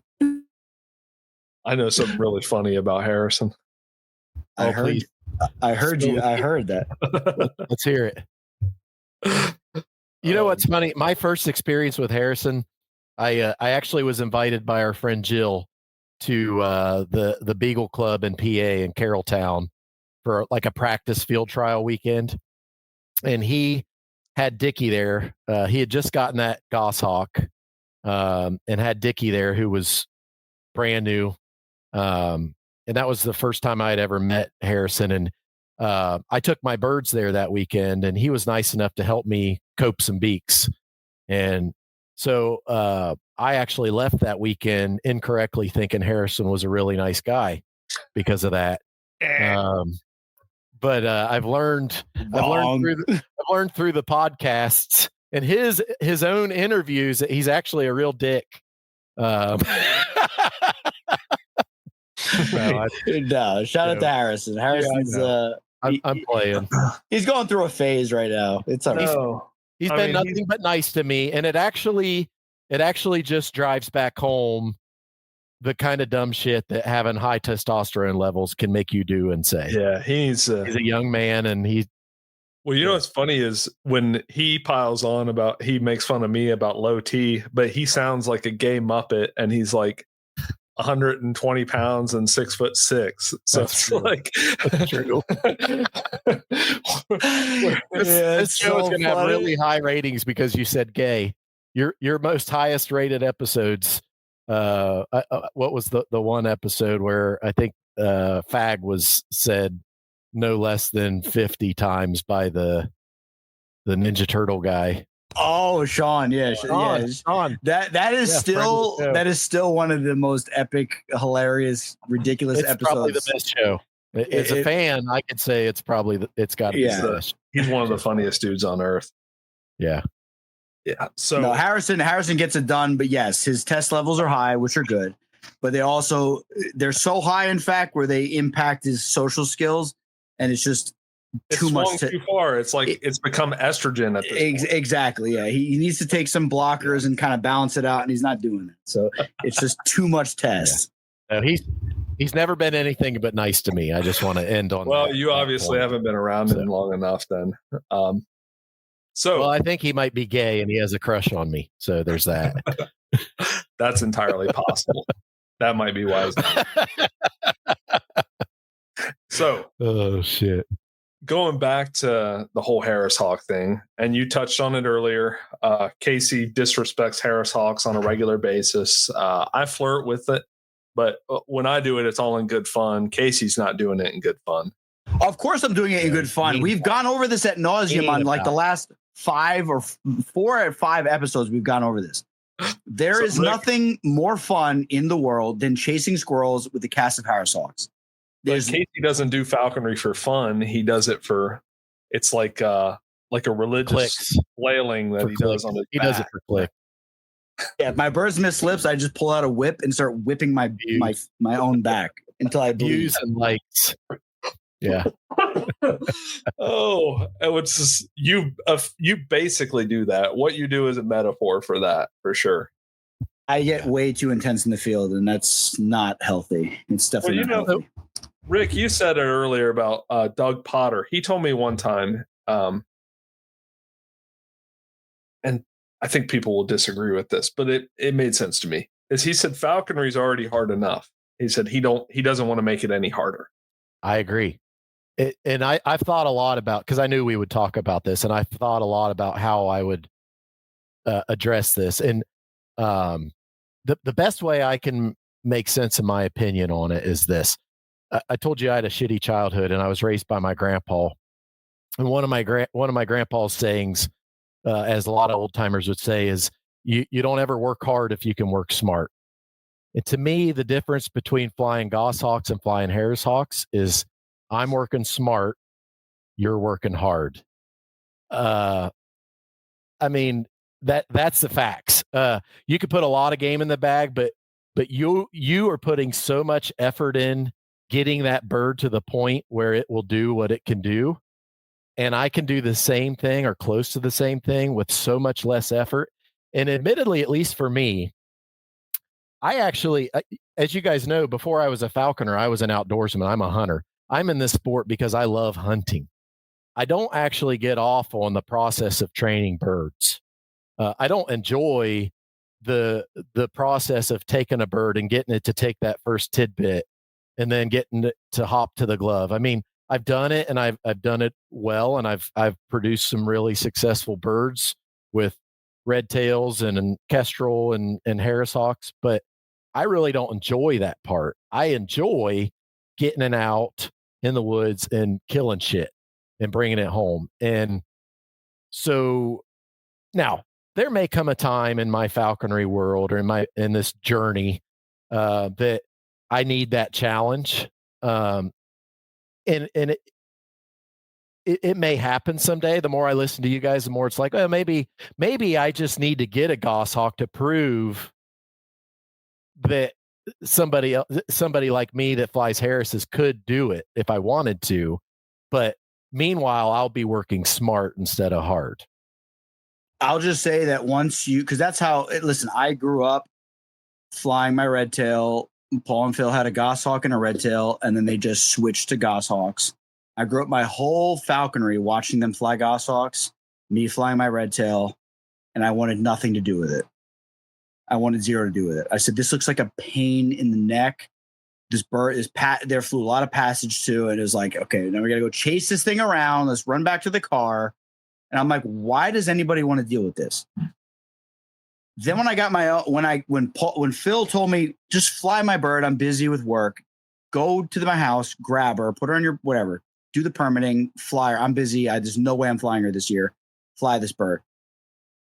And when you experience the difference in performance, it makes all the headache just like worth it. It's all. I see it. I mean, and I see it's 100% worth it. I've joked with people for years. Watching a goshawk fly is like watching a Ferrari. I mean, there's no question. The flight style, the way that they'll pursue Corey and miss it, but then not miss a beat, and they just continue to fly and pursue. Like, it's beautiful, no question about it.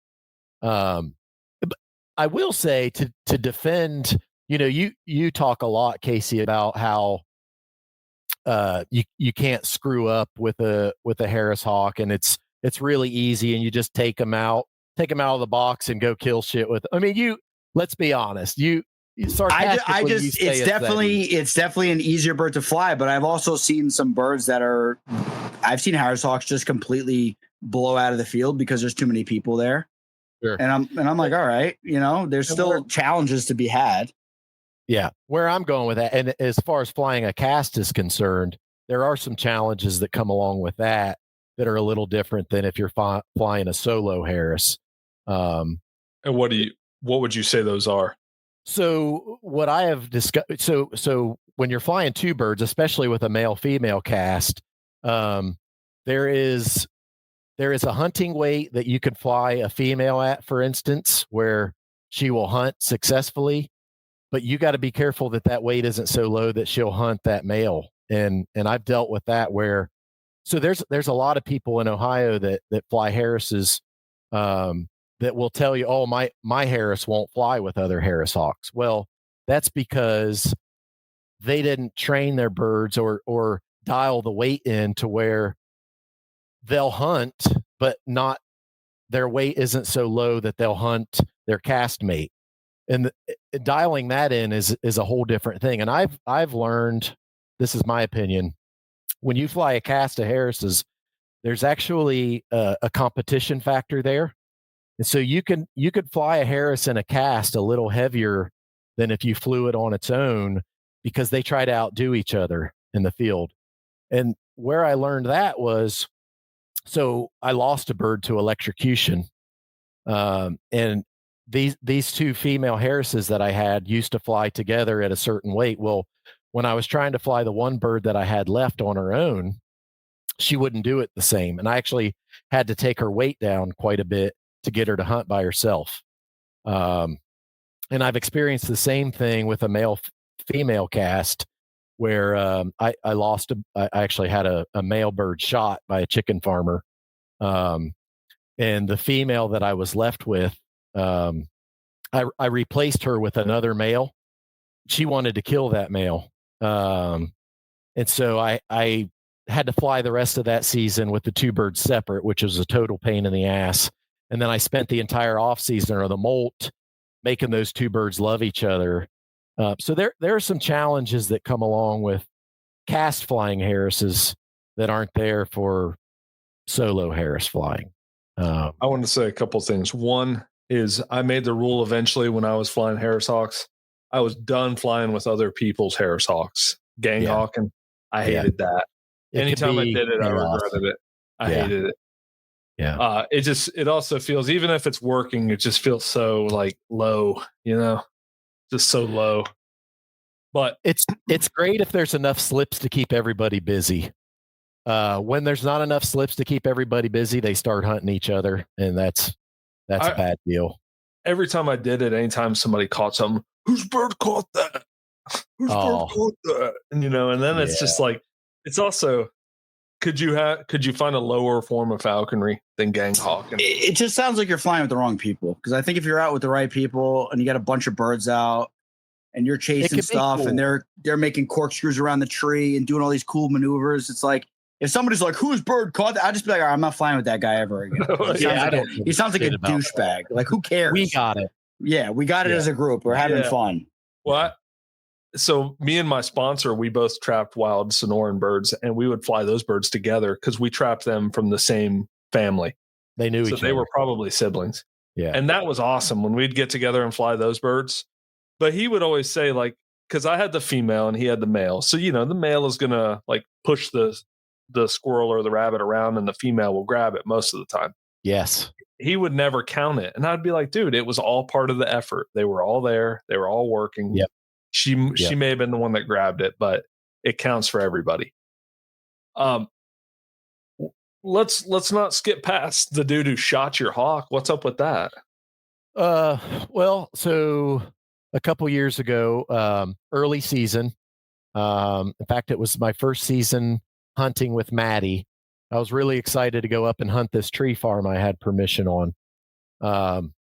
And the male that I had at the time, he was kind of a shithead, and I had a hard time getting him to stay with the team. He would kind of wait off to the side and wait until my female killed something, and then he'd come in and try to get in on the spoils, and it ultimately caused him to get killed. And so we were at this tree farm, and he wasn't hanging with the group as per usual, and I didn't think much of it because that's what he did.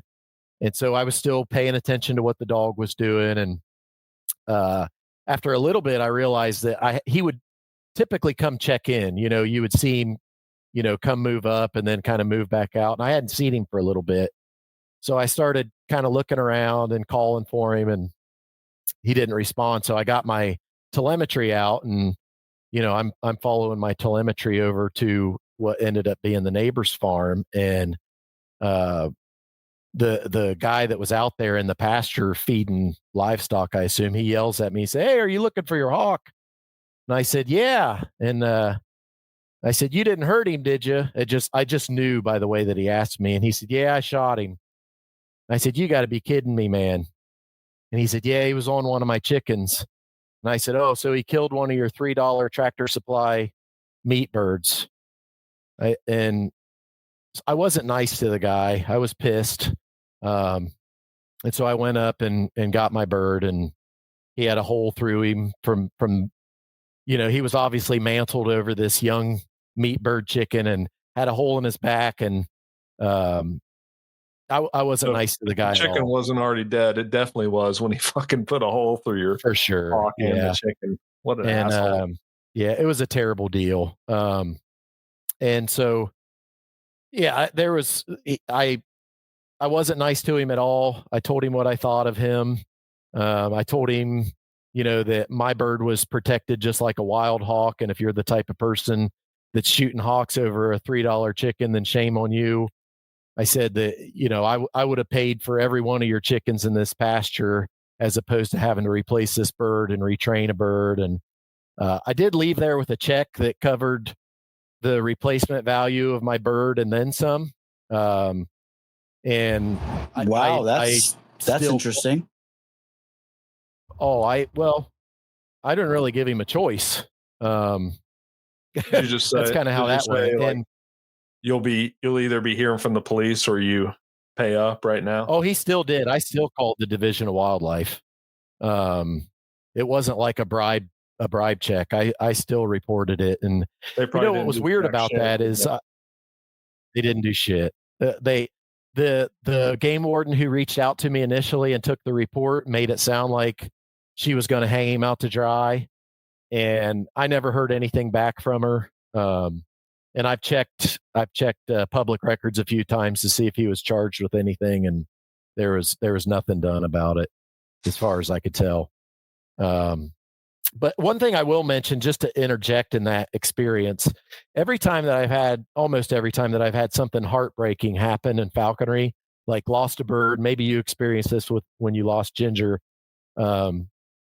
somebody has stepped up and done something really amazing for me out of the community.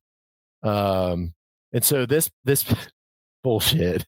I'm shaking my head no, because we had friend of the show Jake on, and Jake lost a bird on hack, a goshawk, and then people like give him a goshawk. I heard that. Yeah, I think this was before. I think this was before Ginger died, actually. Yeah, and I was like, Jesus Christ, Casey! Anybody ever hook you up? Did anybody send you a bird? Well, you gave him a dog. Karen died. Aaron hooked me up. Ginger got killed, and Aaron had a litter, and he said, "Listen, I think you should have this dog. I think it's going to be a good dog." And I mean, that's like the nicest thing anyone's ever done for me. You know? Yeah. So Doug Potter showed up at my house with a male Harris hawk that he wouldn't take any money for. And I don't hear. Yeah, he happened to be coming to Ohio to deer hunt. It was probably a crappy hand-me-down Harris hawk, though, wasn't it? You know what? So it was halfway through the season, and when I first tried to hunt those two birds together, my female wanted to kill him, and that's the bird. I spent the entire molt making those two birds love each other, and now they're incredible together. So it took some work, but they do really well together now. I'll say this about Doug. Doug is a quality guy. Amen. Yeah, he is. Yeah. He's a good dude. Yeah, he's done nothing but kind things for me. So I have nothing but good things to say about Doug. Shout out to Doug. Shout out to Doug. Why have we not had him on the show, Aaron? That's a great question. There's a lot of people there's just a laundry list of people that we should have on the show that we want to have on the show. And we'll get to them eventually. Yeah. Mounier will probably fit him into one of his 12 recordings a day. Aaron's he's listening to the show right now, and he's like taking notes. He's like reaching out to him right now to get him first. Did you see he posted on Instagram his schedule, and it was like no shit, like 12 not really 12, probably like 6 or 7 recordings in one day for like 4 days. So he's gonna get like go off. Well, I'm sure those are good quality. The sound's probably incredible. Good quality. Yeah. Poor super John. Engaged. If John has a formula to the way he interviews, and we've talked about this a million times, we need that. A very very organized, preset questions that everybody knows are coming. And that's nice. Our show is more take on how to properly train dachshunds to not piss on the floor. Personally, you're like when he was doing those. That was 100% him just trying to figure out how to house train his dogs. Dude, I was so tired of hearing about. I think Teddy was going to kill him, and I actually told him, "You got to stop it with that." Teddy didn't like it. She didn't like that. No, she did not. But in his defense, I didn't think it was a problem until I got this male, and I'm having problems getting this male to quit pissing on the floor. He is not wrong about that. They are stubborn dogs. Yeah. And for anyone out there, we always got to say it. We love Mounier. Oh, I love that dude. Yeah, no doubt. Yeah. Yeah. So Mr. Positivity, we call him. Oh yeah. Indeed. He's a ray of sunshine in this falconry community. Yeah. Yeah. 100%. So him and Eeyore. Him and Eeyore? Yeah. He's definitely Eeyore. Yeah. So one of us, me and Case, we have to put together the podcasting Winnie the Pooh crew, and John is definitely Eeyore. Oh yeah. Not as fun as rolling in dandelions, Pooh. So I got a question for you. Okay. Rick, I lived in Ohio as a kid, near Lake Erie. Okay. Cold, very, very cold, a lot of snow.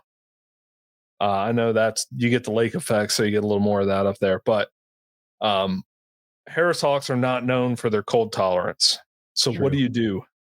Well, when I first was flying Harrises, I tried anyway, and they don't want any part. I don't fly them if it's under 25 degrees now. I just go ahead and accept that we're not going to hunt when it's that cold. And it gives me an opportunity to pursue some of my other passions like ice fishing, like deer hunting. Because the good news is on the days that it's too cold to fly Harris Hawks, the deer are moving. There's a good chance there's enough ice on my local lake to go out and catch some fish, or it just gives me a chance to slow down a little bit. And do you miss a lot of a lot of days because of that? No, not where I live. There may be a couple of weeks during the season, in like January. It's really hit or miss.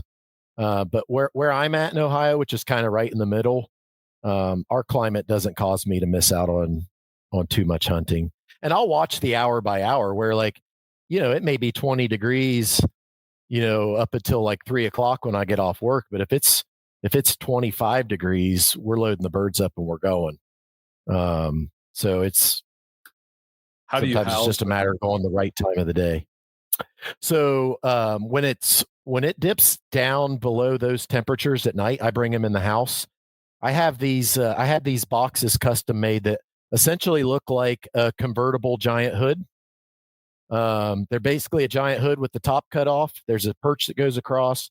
I put a pan behind them that has cat litter in it that they can shit in. And they sleep in my basement in a convertible giant hood when it's that cold. It works really well. This is where you can add at this point, if you got a made cast of Harris Hawks, you need to get a goshawk. You can hunt your Harris Hawks. And then when it gets super cold, well, of course you can't just bust the goshawk out when it gets super cold, but you'll have a hawk for those cold days. Yeah. So I'm actually going through the process right now of getting quotes to build a new building in my backyard. And the building's going to have a big lean-to on one side that's going to be for mews. And when I have that, and I have the facility to have more birds, 100%, either a goshawk or a red tail that I can squirrel hunt one day or when it's cold and then fly the Harrises on the opposite. Just go ahead and get with our boy, Seth Roy, North Mountain Goshawks. Get me a parent reared. Get on the list for a parent reared female. Yeah. One of those bad boys. That bad boy right there. With the floor covered in shit. Yeah. Maybe you guys can post a link for a GoFundMe so I can afford it. Yeah, just start saving up. Yeah. That's the other thing. They're definitely not cheap. When we were talking about difference between Harrises and goshawks, I wanted to point out the fact that I could go get a Harris for like $800, where the investment for a goss is a good bit more. And you guys even talk all the time about how goshawk just looks for ways to reinvent killing itself. They live by the sword, die by the sword. If a goshawk is only worth $800, if a Harris Hawk is only worth $800, there's a reason why it's only worth $800. Oh, listen to this shit. They're like a chick. You just throw them together, they breed, and the Coulsons are good about marketing, and they're kind of pricey though. Yeah, that's what I'm saying. They're good about marketing. That's it's completely fine. You can go to Macy's and you can buy a pair of name brand clothes that are like they're 2 cents to make, and you pay $80 to buy them, and then you can go to like a thrift store and buy something for 2 cents because that's what it's actually worth. You can market whatever you want and increase the price of whatever you want. At the end of the day, they're super easy to breed. They're not the same level, and they're breeding big. I'll say the Coulsons breed big birds. Yeah, I didn't have a great experience with the Coulsons. Well, I tried to get a Coulson bird, and it didn't come together, and it wasn't because of anything I did. So, I met Jen Coulson at a raptor conference in Charlotte. She's a raptor researcher, and I was struck by how she was just so nice, so personal, so nice. She's so enthusiastic about hawking. So that's my only experience chatting with her. And we actually we're hoping to get her on the show at some point. Yeah, no, I think that they're nice people. It was a weird deal. The year that I was going to get a Harris, I talked to Mr. Coulson real early in the year, and basically I went through their phone interview like, hey, this is what I'm going to do with it. This is my plans for the bird. And I passed that. And he said, okay, well, you need to call us back on this day. This is where when we're going to start taking orders. And it was like April 1st or whatever. So on April 1st, I waited until 8:00 in the morning because I thought, that was late enough that everybody's awake by then. And I called and talked to him, and I said, hey, I'm just calling in. This is the day you told me to call. I want to get on your list for a female Harris hawk. And he said, oh, you want a female? I said, yeah. He said, oh, we're all out of females. I'm like, man, this is the first day. This is the first couple hours of the first day. And I was like, okay, well, and so I called around and managed to get on somebody else's list and acquired birds. But later in that season, people that I know got females from them. And they weren't on the list. So I think that maybe they hold back some birds for themselves and for their closest friends. And then they sell off the ones that don't make the cut.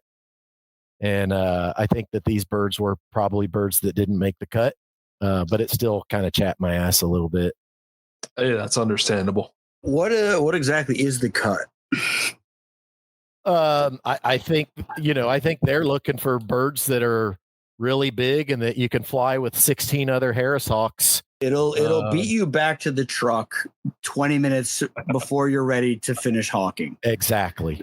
Our birds are known for going back to the car and standing on the hood of your car waiting for you for 3 hours. That's so annoying. Money can't buy this. You're even thinking about ending the hawking session. Our birds are already back at your truck waiting for you. 10 steps ahead of you. They're 15 steps ahead of you, back in your truck, in their box, waiting to go home while you're still beating brush. Money can't buy. You know why? I got nothing to say. It's all true. Harris hawks love the truck. There's no any bird that tries to go back to the car, like, what the fuck? Like, what are you talking about? I'm paying money for this. It goes back to the car when I'm still trying to catch game because it's cold. What are we doing here? No, I would. If my bird went back to the car, I would beat it and then throw it back in the box. Well, when you start flying Harrises, make sure you don't feed them at the truck, and they'll never do that. Dude, God! It's super convenient when they come back to the truck. You need 4 of them to catch anything. If it gets cold, they go back to the car. It's like what? They fly slow as hell. It's like, what do we like? Why is this even like a conversation? You're looking at this glass half empty. We can kill a rabbit in the field. I can let the bird crop up on it, and it still flies back to the truck. You dumbasses carry your bird all over the field, and you carry it to the field. You carry it back to the truck. I don't carry a bird anywhere. Why does anybody want to do that? My bird is cocked and ready to go 24/7 on the glove. It's cocked and ready to go. It ain't going back to the car. It ain't leaving until we catch something.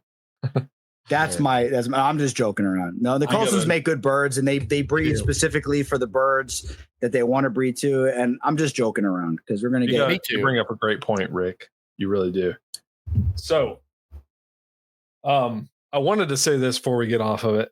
Everybody always wants the female birds, always. And those are the ones that always sell out. But if you are not, in my opinion, if you are not hunting like big quarry that physically needs a big bird or a powerful quarry, we'll put it that way, you don't need the female. No. So that I find that really annoying. How many people are buying Harris hawks from the Colsons who are just hunting cottontails and nothing else in a warm climate? Like Rick up there in Ohio, you need the bigger bird is going to be able to deal with cold a little better, right? And you may catch an occasional squirrel.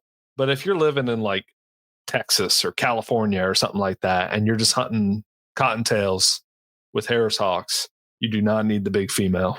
Agreed. It's the same way with goshawks. If you're hunting cottontails with a goshawk, you don't need the female. If you're hunting cottontails, upland, and ducks, you do not need a female at all.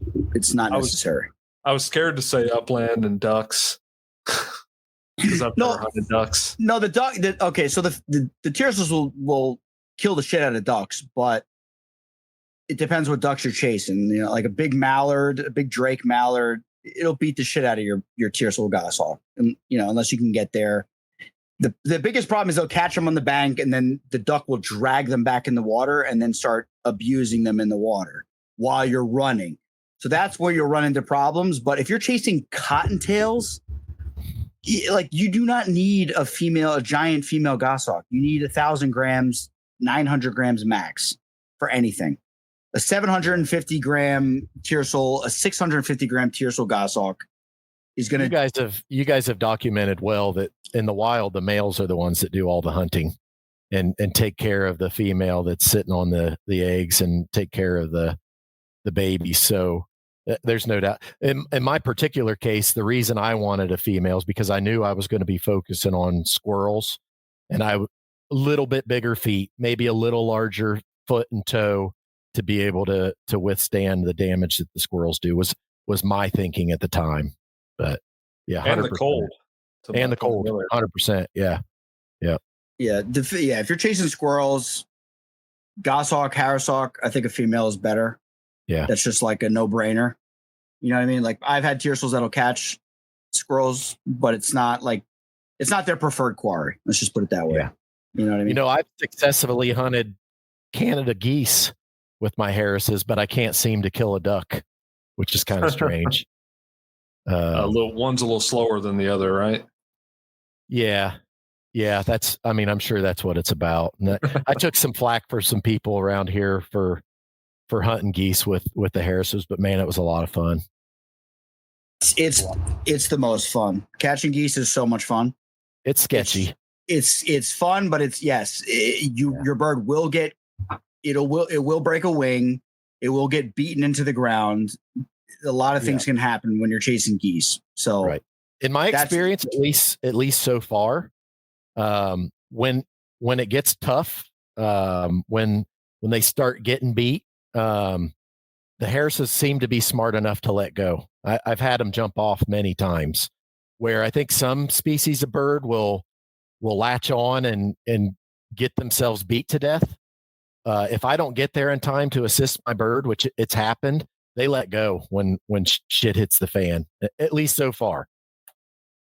That's super interesting because we never really had this discussion because goshawks will let go and regrip of squirrels. But my experience, when they grab a duck or a goose, like they don't really let go unless they're like being dragged under the water or they're getting like the piss beaten out of them. They still don't even let go. Yeah. So it's like maybe harrowshawks are smarter in that sense, where if they're like literally getting wing whipped into the ground. Like I ran up on my goshawk. It took me 10 minutes to get to her, and she was like blood coming out of her nose, like staring off into space. You know what I mean? But like when she catches a squirrel, she'll like really grab like to not get bit. But when it was a goose, she like would not let go of its face. You know what I mean? Yeah. And the goose's neck, they just let the bird have their face, and then they just take their wing and that bone in their wing and was just smashing it into the bird's face for like 10 minutes straight. You know what I mean? Yeah, I got to the bird. I've seen the geese trying to deliver. I have really good videos of the goose trying to deliver that wing beat, but the Harris is like holding on like this and leaned out of the way. But then when they are getting beat, in my experience, they've just let go. The best flight I had, one of the first kills I got with the male that I'm flying now, I flushed these geese out of an industrial park, and my male jumped on the back of one mid-flight and rode it. Not exaggerating when I tell you 80 to 100 yards, rode this bird's back and is climbing up to its head mid-flight and once it got to like the head neck, it skidded to a crash landing. Like it looked like an airplane with no landing gear, boom, boom, boom. And I got to him and it was just the coolest thing ever. But what's funny is the next time it tried that, we tried the same thing at a church where there was a bunch of geese hanging out. He jumped on the back, did the same exact thing, but this goose made it to water. And it was like, if there was commentary, like you could see my bird come up to the top of the water looking at me like, what the hell happened there? Right. So he's like swimming to the bank. Like that didn't happen the last time, it was really funny. Yeah. Geese are a dangerous quarry. And I caught my first, cause you get a red tail and like at least for myself, I can only speak for myself, but I would get my red tail, 15-year-old kid, and I would be at a park or a golf course or something. My mom dropped me off, and I'd see geese, and they're not scared of anything. And I would have the red tail in the glove, and I would sneak up, like come on, and the red tail's like, no, I'm not doing that.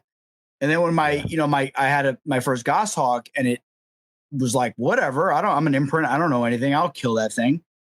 I thought it was like the coolest thing ever. And then I got a million comments like, your bird's gonna die, it's gonna get maimed. And like, I kind of like, I understood, I try to be introspective, and I understood what they were saying, but until it actually happened, when it happened in front of me and my bird, I'm like, oh my God, my bird's about to freaking die right now. It's got blood coming out of its nose. It's like staring off upside down. Yeah, I got the goose, but like I couldn't get there to help. That's when the problems happen. And that's exactly what like these guys were telling me. Like, yeah, it's fun and games when it's like right there in front of you. Right. But when it happens off in the distance, they're going to pound your bird into the ground or drown it, like purposely drown it in front of you. And there's nothing you can do. Aaron, you get there. I always say that there's nothing more dangerous than hunting rabbits, and nobody seems to,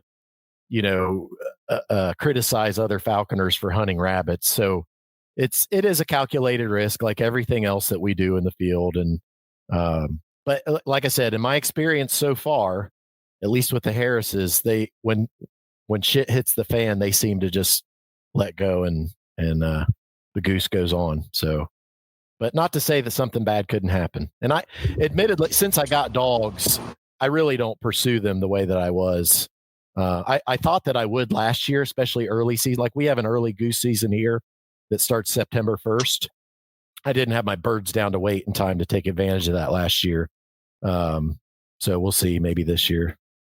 I mean, I would for fun. If you have an early goose season, just go catch a couple. But it's just the problem is like, the problem with me was like, I was going after ducks / rabbits / squirrels, and these geese in like a field across the river, like got up, and this big, albinos goshawk just takes off like on this. It was like the sickest flight I've ever seen. Like I'm talking, these geese got up, they're going, and then this bird leaves the tree, and they're 200 yards away.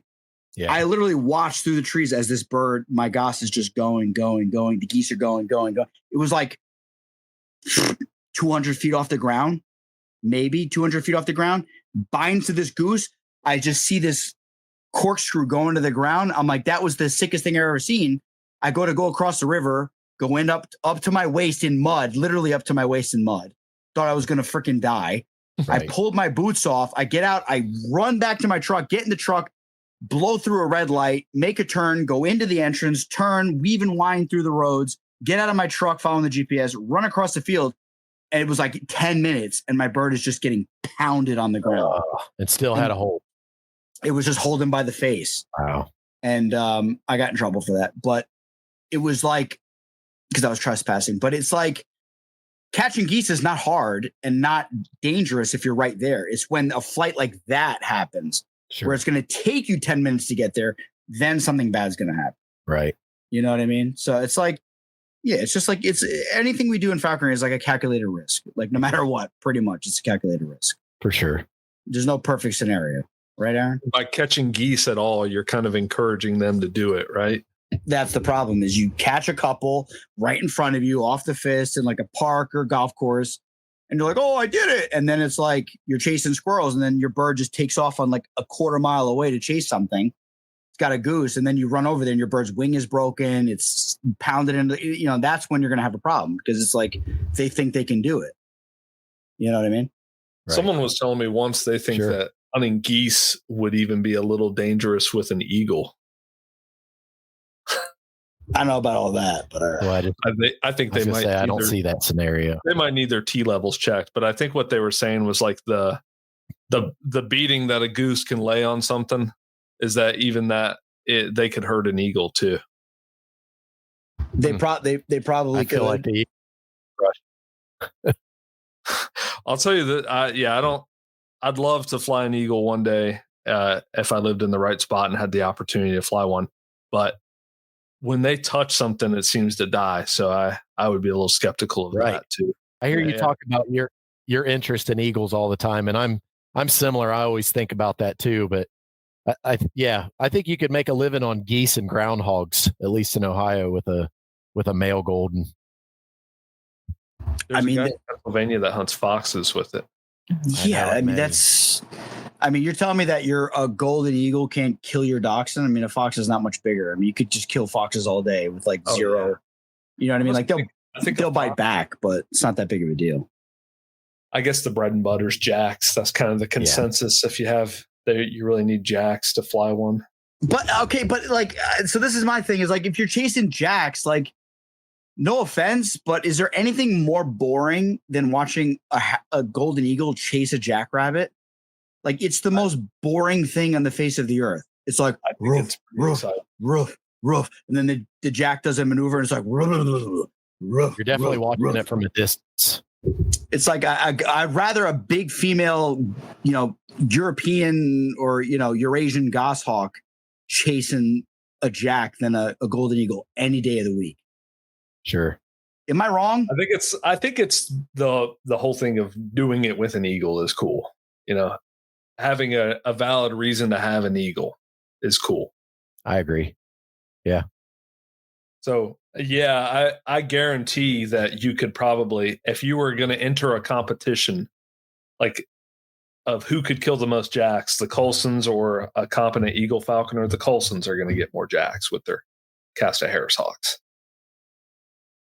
Yeah, all 16 of them.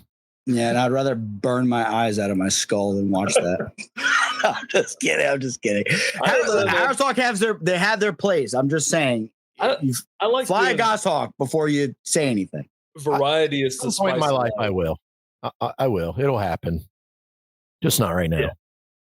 Yeah. I don't want to just fly the same quarry over and over and over. I like to just get out there and do different things. Yeah. Yeah, and I know Aaron has a really good point, and he's being on like the modest side, a conservative side. Like, don't get an eagle unless you're going to chase jacks. And I'm like, if you get an eagle on the East Coast, you could just kill geese all day long. You know what I mean? Like, you'd have awesome flights, especially if they get up before you get to them. That eagle is going to fly them down. It's got so much power, so much strength to handle that thing on the ground and subdue it. Do it, Aaron. Like, you could still have fun doing it. You know what I mean? I mean, you're not chasing cottontails and gray squirrels with a golden eagle. You guys out there listening, if anybody's got an eagle they want, I'm eagle endorsed. I can own an eagle. There we go. Let's go. I filled out the paperwork, right? You sent me the thing I had to fill out. Yeah, Casey, qualified. There's plenty of less qualified people out there that have them. Yes, you guys out there listening, if you got an eagle sitting in your muse, you're tired of feeding it, let me get it. I'll come drive out there. I'll take that's it. All the eagles. Everybody that has an eagle, that's them. Yeah. All of them. And I'll put that theory to the test. Yep. I love it. All right. So Rick, yes, got sir. Anything else you'd like to touch on, man? This has been a wide-ranging, engaging conversation. It has. No, listen, I'm not here to try to toot my own horn. I don't know, if there's any other questions you have about what I've done. We have talked about a lot of different stuff. There's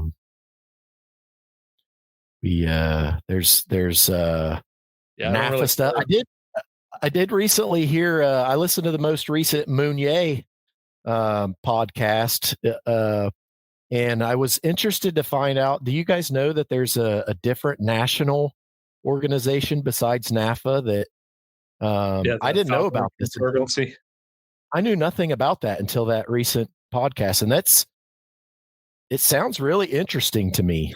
That they're kind of more into looking out for falconers' rights than the rights of the birds. And I don't know. Yeah, I haven't really researched it, but a little more hard line, a little less PC than NAFA.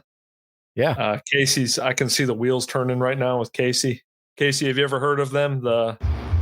What's it called? I think it's the American Falconry Conservancy. And, I think Mike Dupuy is involved with them. So what's their mission? Do they have a website? I don't know anything. I don't really know any details about it. you're going to have to listen to friend of the show Mounier's most recent podcast, the last week one, and one of their founders was on there, and basically the summary that I got was that they're kind of like NAFA, but he even criticized NAFA a little bit because they're more for the protection of the birds, and he said we're more about the protection of falconers and outdoorsmen and our right to fly birds, and it definitely sounded more along the lines of you guys' thinking, when you're talking about why the hell can't we fly eagles? Why is it so regulated? Like that seemed to be their mindset. Like, why is there so much regulation on falconry? It should be our God-given right to fly birds if we want to fly birds. That's kind of the impression that I got. We're going to go down this rabbit hole again. And if we ever had a chance of getting someone from NAFA on, that chance is quickly dwindling. There's an open invite and they don't want to come on, so that's on them, not us. So yeah. And listen, I'm not necessarily anti-NAFA. I mean, I pay my dues every year. I go to their meets. I get my 4 magazines a year and I read them. And did you just get the latest? Because I'm a NAFA member as well. I had let my membership expire, but I just rejoined because I booked the NAFA meet in Oklahoma this year, so I did not get that one. I used to write articles for our club in there. So, oh really? Well, I just got mine, and I noticed there's a lot of talk of normalizing peregrine take, and I think that's fine. Like that's a good thing, and we should have, it's from August to January, you should be able to trap peregrines, right, wherever you live. Sure. But is anybody clamoring for more peregrines? Like if you want a passage peregrine, you can probably get one, right? No, Aaron. No.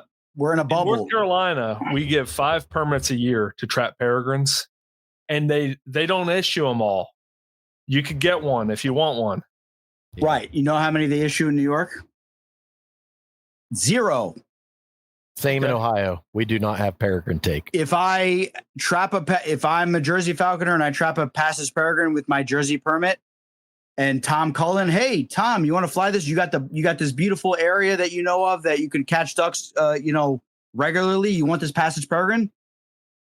No, you're going to go to jail. You can't transfer a passage peregrine to New York State. There's a lot of draconian. Oh my God, it's insane. It's insane. So there are some big problems. Whatever NAFA's championing will address that. I have a feeling what they're doing will not address that.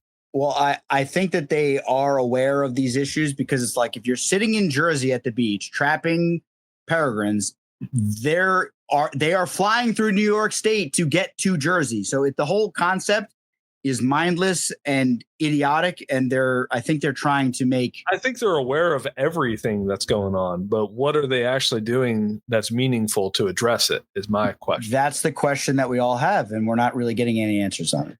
There's not as far as I can tell in this entire new Hawk Chalk, there's not a word about eagles in here. It's like now they're talking. The Trump administration said, and I guess it's happening very soon. They're sunsetting the Eagle Protection Act and the Migratory Bird Treaty Act. And maybe the Endangered Species Act too. I'm not sure. They might be doing that too. And so now is the time to jump on these things. Now is the time to get to normalize access to peregrines, to normalize access to eagles, to normalize access to every raptor that you can do falconry with in America. Like, why the hell aren't we doing this? I agree. I agree 100%.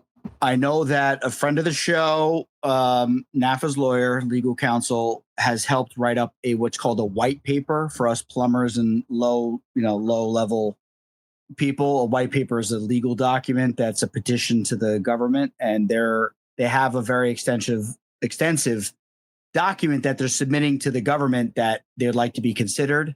They are making certain, I don't want to say demands, but suggestions to the government over these things. So I'm sure they'll go, thank you for your suggestion. Anyways, back to what we were doing here. Yeah. Probably, but you never know. Honestly, you guys, the right answer here is there's a saying, they say, if you're not part of the problem or not part of the solution, you might be part of the problem. A couple of guys like you, as influential as you are on our community, two guys like you that got involved maybe could make those type of differences. And NAFA is, and I'm not defending them. I'm not disagreeing with anything, but NAFA is made up of people who are elected. And so maybe the way to get these sort of conversations to happen is for guys like you, guys like us, to get involved in the club and start pushing for these sort of things to happen. I mean, why couldn't you? I don't know if it works exactly like that. We've heard some back channel things where, you elect somebody, but there is only one person allowed to be elected on, and this is the person, and this is the person. And if you don't elect them, we're going to have a problem. And that's kind of like the way it goes. So there's definitely anything that has to do with like power and politics. There's always this kind of BS that goes on behind the scenes. So I'm not 100% versed on all these things, but I think that maybe NAFA needs new leadership or new guidance. I don't say that lightly. I think that about the federal government. I think the whole thing needs to be burnt to the ground and rebuilt the way it was supposed to be built from the Constitution. I think the whole thing is a disgusting disgrace. We went to war over 2%, a 1% increase in tax for tea. We went to war. And now the average American's paying 45% of their check to the government. For what reason? You don't like a country run by pedophiles, Casey? No, exactly. That's the point. So, you know what I mean? Trump, Biden, I could care less. The whole thing is a freaking disgrace. And you know what I mean? So NAFA, it started off well, and I don't know what they're up to nowadays. But I think the clean house is going to be more trouble than it's worth. And maybe if what did you mention it was? The Falconry Conservancy? Is that what it's called? That may be what we need to look into. Maybe we need to dump our money into that instead, because they're actually looking out for the falconers rather than the board members and whatever else the hell is going on over there. So I don't know. The problem is, like, it comes down to influence. NAFA, I don't know, man. I guess they have influence. What do you think? What do you guys think? I don't have any personal experience where, like, I know of situations where maybe somebody was having a problem getting a muse built in their town because there was a zoning rule that prevented it. And I have heard of situations where, like, their legal counsel will send a letter and help if you reach out and ask for it. Like, I know of those situations if you ask. If you're not a paying member, though, they're not going to help you. No, absolutely not. But I have not personally reached out to them and asked for anything other than, hey, let me come to your meet each year so that I can hunt out west. I mean, that's all I've really gotten personally from the club. Yeah, and that you could just book a hotel room and drive out and hunt whatever you want. So they're not really offering any. And that's the other problem is like they claim to be, defenders of falconry for the United States. But if you're not a paying member, they don't give a damn about you or whatever problem you're dealing with. They do not care unless 100%. It somehow will affect them, which I think is wrong. I think that if you're a pro falconry organization, like, you should care about every falconer in the country, whether they're a paying member or not. And I understand, if nobody is paying, then they can't do what they need to do. I understand all that. I would like to have a conversation with them about it to try to break down some of these issues and dive deeper into what they're up to. Yep. You know what I mean? And we're giving you all this money for 2 magazines a week, which magazines are played out. They are beautiful magazines. I got a whole stack of them because I was a member for many years as a kid. Like, but what are you doing to help us? Like, what are you doing? Why does New York have no peregrine take? Like, why is that even a thing? Why do Connecticut falconers have to go to every other state around them to trap a red-tailed hawk? Because if they trap a red-tail in Connecticut, they're going to get arrested. Why is that a thing? Friend of the show, Jimmy G, also the Northeastern director of NAFA, he actually writes quite a bit about that in this newest Hawk Chalk.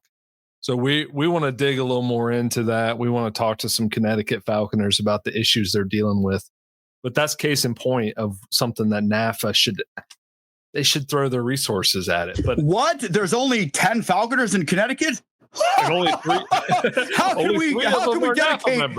can we dedicate resources? Out of the 10, there's only 4 that are NAFA members. How can we help them? No, we're gonna move on to bigger and better things. Taking pictures at NAFA meets and doing nothing. Like you know what I mean? Like, I know that their intentions are good. I'm friends with Maynard, who's the NAFA counsel. This legal counsel. He's a friend of mine. We talk on a regular basis. He does fill me in. So I'm not an ignorant idiot. I understand that they are doing stuff, but are they really doing stuff? Because it seems to be a lot of politicking BS. Why has a NAFA meet never been closer than 27 hours from the East Coast? Why? Why do I have to drive 30 hours to a NAFA meet? Why can't you? I thought it's the North American, I thought it's about North America. Why is it about the West? Okay, jacks. I understand. Okay, most people want to chase jacks, but why we'll send a satellite meet, a little BS little thing to North Carolina this year, which I'm going to be at. It's going to be fun, but it's not a NAFA meet. It's like a satellite meet. You know what I mean? It's not the real NAFA meet. It's a glorified state meet. I went to one in Kentucky a couple years ago. Exactly. So like it's like this. And Meat Eater's the exact same way. Meat Eater is like this big, huge hunting forward thing, and it's on Netflix and this and that. They literally just talk about everything out west. It's like mule deer this, elk that. Like the majority of the country is sitting in a tree stand in the freezing cold chasing whitetails. Like most people are not spot and stalk elk and freaking mule deer. Like that's not the majority of the country. Most of us are hunting cottontails behind a warehouse. Exactly. You know what I mean? Most of us are not chasing jackrabbits with a golden eagle out west. But why is that like the center and like the whole thing around NAFA is like, if you want to go to a NAFA meet, you should really attend a NAFA meet. It's a lot of fun. It's a NAFA. You got Chris Starr on, and Chris Starr loves NAFA. Chris Starr is a good friend of mine for many years.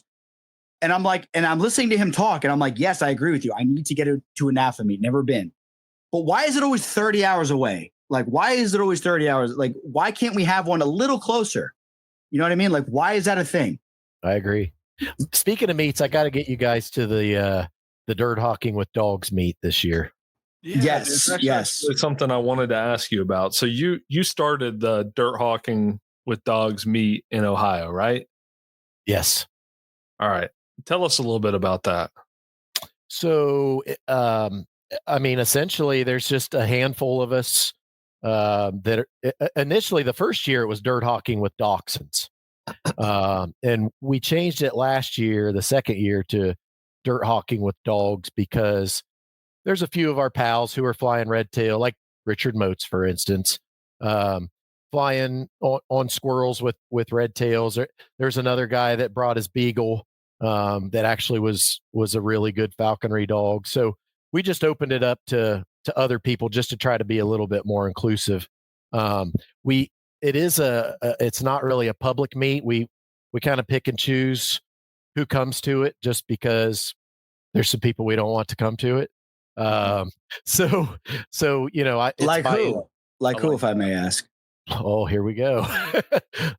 There's some people in the Ohio club that I don't get along with so well. Okay. Hold on. We have to unpack that a little bit. That's okay. Because I hear this stuff on a regular basis. Mm-hmm. What would be the problem if they attended? Why would it be an issue? You don't have to say names or anything like that, but why not open it up to? Because we have the Jersey meet, and people at the Jersey meet, you got one group that hates each other, another group that hates each other. Just we all have a good time. Yeah, go ahead. Because I don't fucking like them, and it's my property with my permission, and it's a landowner that I have a relationship with, and I don't want them there. Fair enough. Yeah, fair enough. Yeah, because that's the thing is I got a message from a good friend of the show. I'm not going to say his name, but he was like, NAFA is talking about coming to our state this year to host the meet. What do you think about that? And I'm like, just do it. And he's like, but what about the out of state people that won't respect, and I'm like, dude, that's actually a really good point. Yeah, because you got people that don't care. Yeah. They live 20 hours away. They're going to come cause problems. They're going to leave. And then now when you go to ask for permission, it's going to say, no, I heard about you guys. You made a whole mess. I don't want any falconers on my property. So it is a valid concern. Yeah. And this place that we're having it now is an old game club. And it's a property that's 15 minutes from my house that I never imagined in a million years I could get access to. And I don't want to screw it up. So that's a lot of the reason. That's good. So Casey some of the throws beer cans in the woods. Is that yeah, a problem? Yeah, I just litter everywhere I go. Apparently, some falconers. That shouldn't be an issue. We leave those behind for the homeless people to pick up. Yeah, it helps stimulate the economy, from what I heard. Yeah, they're like 70 cents a pound, I think. Yeah, it's ridiculous. Okay, that's a valid explanation why it's an invite only. I've had a falling out with our state club personally. It was a process. It's not something that I'm happy about. I used to be heavily involved with our state club and was the vice president, and the president and I, after having a good relationship for a long time, we butted heads about something, and it got kind of out of control. And so now I'm sort of me and several other falconers in the state who, even prior to me falling out, that aren't really involved in the club, are trying to kick around the idea of, do we do what other states have done and start our own club, or do we just say piss on having a club and get together as buds on the weekends and go fly, or do we try to get back involved with the existing state club and get into elected positions and turn it back into what it really ought to be. I would advocate for that. You guys take it over. Well, that's a great idea, and we would love to do that, but they just passed a rule recently that if you haven't been a dues paying member for more than a year, you can't vote. They did that on purpose to prevent us from being able to do that. Oh, well then just join, throw them your money and wait till next year. Yeah. Well, tried that also, and the last word that I got is they were circulating a petition or a survey to decide whether or not to allow me back in the club. That's how out of control it's kind of got. You really shouldn't have done that to that dog at that meet. I don't care how many drinks you had. I don't care how lonely you were. You should have left that thing alone. Yeah. What was okay, because I have to ask, because we hear about, North Carolina's got 7 different clubs, Aaron, that go on there? There's 3 clubs here. There's the original club, but I'll tell you this, is that running a club is just a miserable, thankless thing. And Rick, you know that all too well from being involved in it. So yeah. If you guys can't take over that club, I would say just be content to have your clique and you guys be the cool kids that are having all the fun. And that's kind of where we're at. The unfortunate part of that is when it comes time to work with the state and ask for things like peregrine take, something that we need in our state, or IS take, something that we don't have. Those things, the state pretty much exclusively just works with the club on. And so if you're just a group of buddies that gets together on the weekend, they're not going to take you seriously. I don't know, man. You guys are voters. Yeah. All right. All right. I got to be the adult in the room. Okay. Aaron's entrenched in this. I am not entrenched in this. Jersey has a good, I guess a good Jersey club. Has the model club. It's not really the model club because we've had big name guys that are involved in NAFA that fell off the club, didn't want anything to do with it, and then came back years later. Everything was okay. Everything was worked out. Was what went on in the Ohio club, was it that egregious where you couldn't mend, the bridge and try to fix it? You know what I mean? Because it's PA has 3 clubs. There's factions that hate, it's just cliques basically. It's the main club, they do something to one guy. One guy's got a bunch of people that like him. They're friends with him. So then he starts his own club and there's 2 clubs competing. And they try to have the meets on dates to screw over the other club. But why is it that egregious? You know what I mean? What happened? If I may ask. No, I don't mind sharing it. In my perspective, no, they weren't that egregious. And I'm willing to let bygones be bygones. But essentially what happened is this. And, I'll just spill all the beans with you. That the president that we have, he's old. He's been around a long time. And he's been a good falconer for a long time, but he kind of he's one of those people that he really likes the spotlight of being a falconer. So our end of the season meet was focused a lot on bringing the newspaper around, bringing the news around, having a lot of bird watchers show up, and going out with falconers and getting to see the experience, which was all fine. And he's the type of leader who likes to surround himself with yes people. He puts people in positions who agree with him. And to give you an example of that, the secretary of our club was put in his position before he was even a falconer, because he's somebody that lived down the street and he could manipulate to do what he wanted him to do. The current president of the club, because this president recently stepped down, the current president was put in that position because he's the type of person that would just go along with whatever the president said. The president of the state club right now has trained one bird. He's still got the first bird he ever had, and he's never sponsored anybody. Great guy, really nice guy. I get along with this person really well, but I feel like if you're going to be the president of a state club, you should have some more credentials above and beyond that. That I understand, but like we're dealing with this in Jersey. The president of the New Jersey Falconry Club is like a second-year general right now. I don't even know if I've even met this person, but she knows the formula to set up the club. She has supporting staff that's going to help set the club up and do the meets the right way, the way that we've always done it, and that's why we're successful. So it doesn't really matter, because you don't really have to be a good falconer to be a good president of a club and just make sure that everything runs right. So like everything that you're describing, just to be honest, just sounds like any club or any kind of thing like that. But go on. Okay. Here's what happened. No. And the guy that is at the helm right now, he will be all those things. He's going to do a good job organizing the meets, and he's almost like a politician type, like everybody likes him and that sort of thing. But I think when you're in a leadership position, you have to be somebody that is willing to make tough decisions also, and willing to make the right decision, even if it's not the popular one sometimes.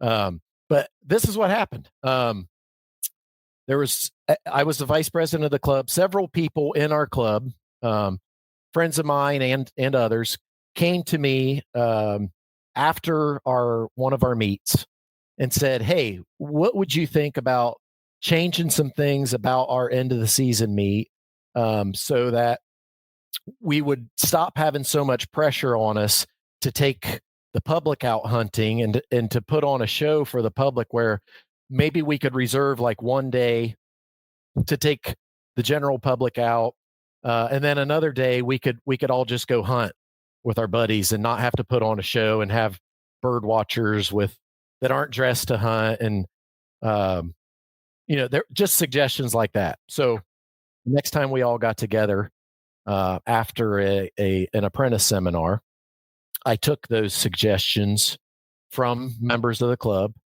and brought them up. I said, "Hey, some people have come to me and they've asked if we could maybe think about changing a couple things where it could satisfy everybody's interests, and try to walk a better line between putting on a show and involving the public, and turn it into like a hunting meet where we could all get together and go hunting and not have 15 people out in the woods with us every time we want to go out." And you guys have been to meets, you know how it can be sometimes.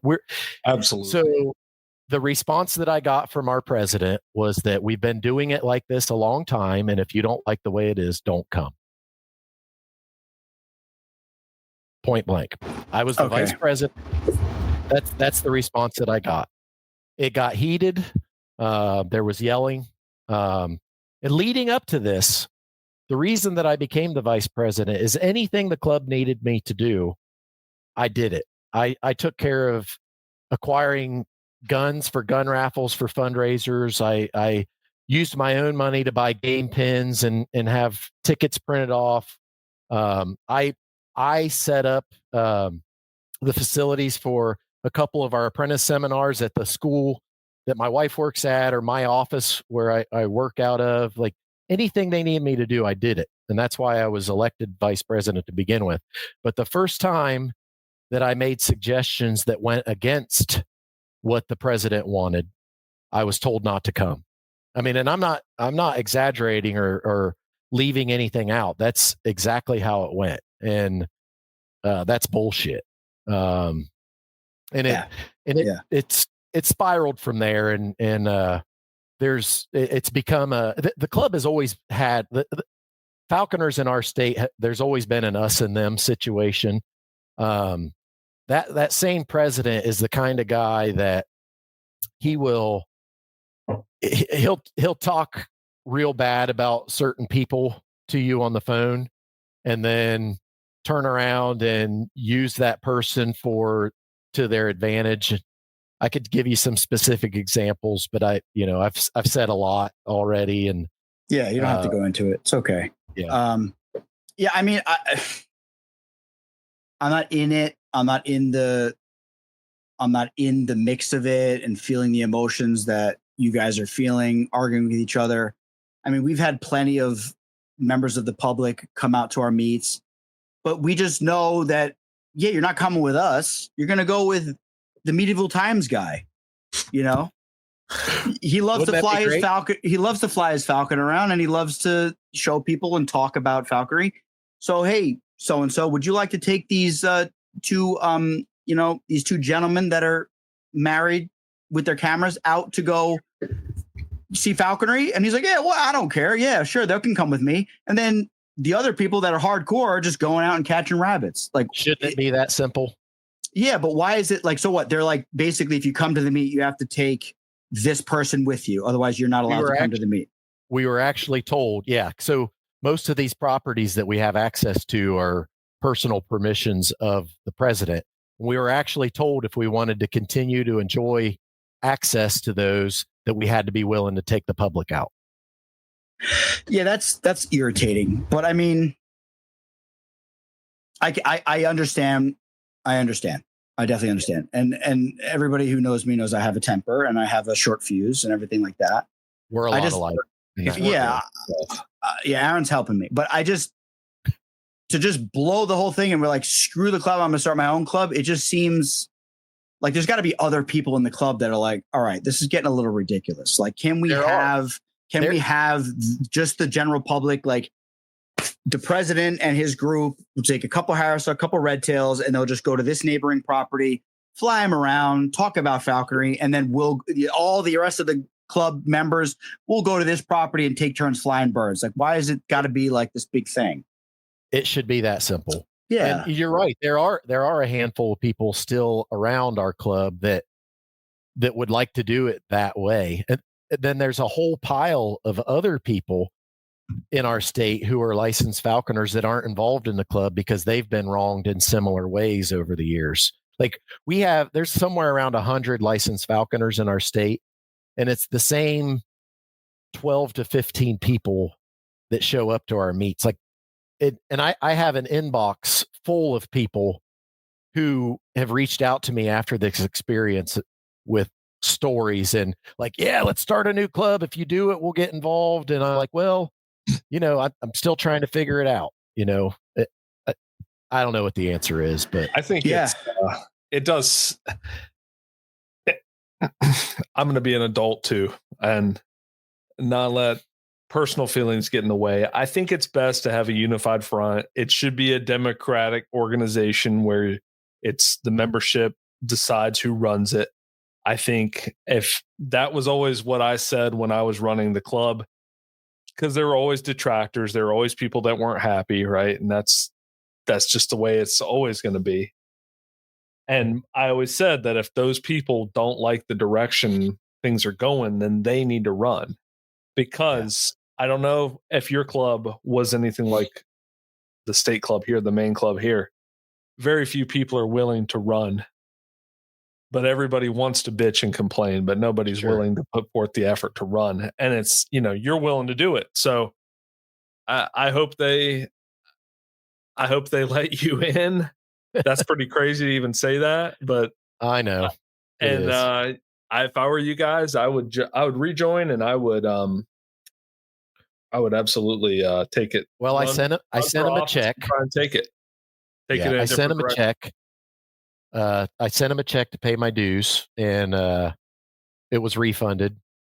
And the last I heard, because what? Yeah, the last that I heard was that they were going to send out a questionnaire asking if they would want me to continue to be or allow me to come back to the club. And look, I'll admit, Casey and I do, while we have a lot of things that we differ on, Harris's and Goshawks, our temper is similar. And I'm not the type of person like those other people who have had a falling out with the club over the years that just kind of went off into the sunset to do their. I was not quiet about things. I told them exactly what I thought of the whole situation. And I admit that, and I upset some people in the process, but it's not in my DNA to put my tail between my legs and just take it from people when I'm being fucked, which is what was happening. And once again, this was not any self-serving stuff that I was asking for. This is stuff that other people in the club asked me to try to implement, and it's just a bunch of bullshit. It's really childish when you talk about it out loud. Just to be honest, most of the time, like I'm not going to say his name, but one of the former Northeast directors of NAFA took me. Everyone's probably going to know who he is, but he took me out to catch some ducks in a remote area, very unique situation. And I'm talking to him and I'm saying, why do you not come to the meets anymore? And he's like, oh, this guy did this guy did that. And I said, listen, I'm like, it's not the whole club. You know what I mean? Like, we'd love to have you. I'm like, you have a lot of information. You're a very seasoned falconer. Like, people would appreciate you if you showed up. Like, just let's get over it. Yeah. And literally that was like in January. And then like the next year he showed up to the meet and now he comes to every meet again. Nice. Cause it's just like, whatever, like just get over it. Like, you know what I mean? And I can't like, when I'm offended, I'm like you, when I'm offended, like, like I ain't going to keep my mouth shut. Like, I'm going to say, so I'm going to, anybody who knows anything about social media, like I can get, that shocks everybody listening. I can get as petty can be. And I'll literally just like take it to the, like, I'll just go all the way with it. Well, you all saw my hat, right? Did you see my hat? Yeah. Make Ohio Falconry great again. Yeah. And it's like, if you feel that way and you're saying a bunch of other people in the state feel that way, then they need to vote the president out, put somebody else in. He resigned. Recently, he resigned. So he resigned. So that's it now. Yeah. So that's to say, listen, we're moving in a different direction. The general, because Jersey is like the general public's welcome. Like anybody can come. It's fine. But like, you're not going to get preferential treatment. Like this is for the members. We're going to go hunting. If you want to tag along, we'll set you up with some people that are like more willing to talk and kind of like explain what they're doing. But the guys that are just here, they drove across the state to just fly and catch rabbits with their friends. We're not sending the guy with the camera with them. Like he's going to go with somebody else. Like it's got to seem really logical. Yeah, but it sounds like that you just like it. Just the members of the club need to just kind of put their foot down and just say like, this is what it is. Like, you know what I mean? Like I'm coming to the meet to catch game with my buddies. I'm not doing a PR, thing. That's your job. That's your job as the president of the club and the vice president and the chair. That's your job. We have a great resource in this state in the Ohio School of Falconry, Joe Dorian.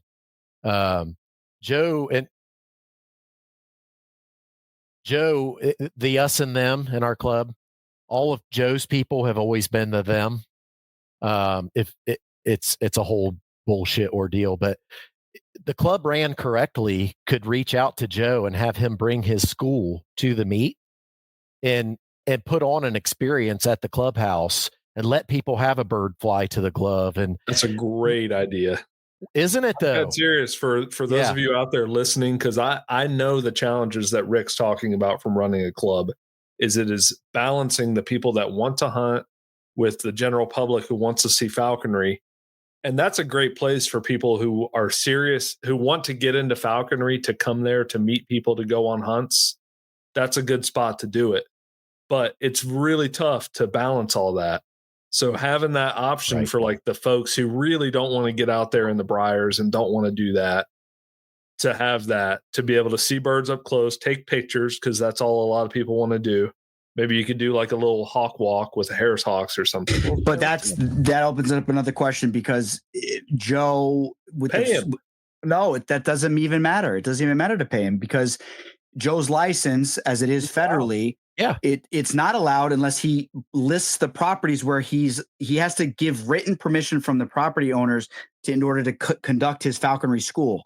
So he can't just show up to a meet location, go in the parking lot of a hotel, and have people call the bird to the glove. That's illegal. He has to get the whole channel he has to go through. Not impossible. Well, it's possible. Go ahead. They have some birds that are education birds, and they have some birds that are falconry. He can use his education birds 100% to offer that experience in exchange for money. Yeah, and it's just I just think for me, Rick, for me, you have to just leverage the dues to the club and the revenue for the club. If I were you, if I was in your position, I would go to the president. I would sit down with him. I'd say, let's go get coffee. Let's do this. Or let's have a conversation on the phone when you have some time. And I say, listen, I got my buddies. We left the club. We're doing our own thing. We're doing the, Dirt Hawkers with Dogs club. That's revenue for your club that you're losing. Why don't we just squash all this? Let's come together. You'll get more revenue to the club through us coming back. Let's just balance everything out. Let's have Joe come in. You have money in the budget. Give him a couple bucks to have the general public. Let us go fly, and we'll have a great banquet. We'll all make money. We'll all have a good time, and we're all on the same page. That's what I would do. I agree. Know what I know about Joe? He probably wouldn't even charge for it. He would probably be happy to volunteer that. And you're 100% right. So Scott, new president of the OFA, if you're listening to this podcast, give me a shout. 100%, because it's just dividing people. And like PA, I understand, because I kind of know the insides, and there's people that despise each other, like on a personal level. And like, I don't know that will ever come back, but there is one club and there is a separate club, but the one club, I mean, I've been to it. There's like 200 plus people there. Like, it's packed. So the little club can do their own thing. They can have their own issues, and that's fine. But the main club is still huge. Like Jersey Club, how many people, Aaron, were there? I mean, there was a lot of freaking, at least 700 people, at least 1 million people were there. No, there was, I mean, they had the banquet set up, and then they had to kick everybody out of the banquet, close all the doors, and the staff of the hotel had to reconfigure and add tables and chairs, because that's how many people showed up at our banquet. You guys did that.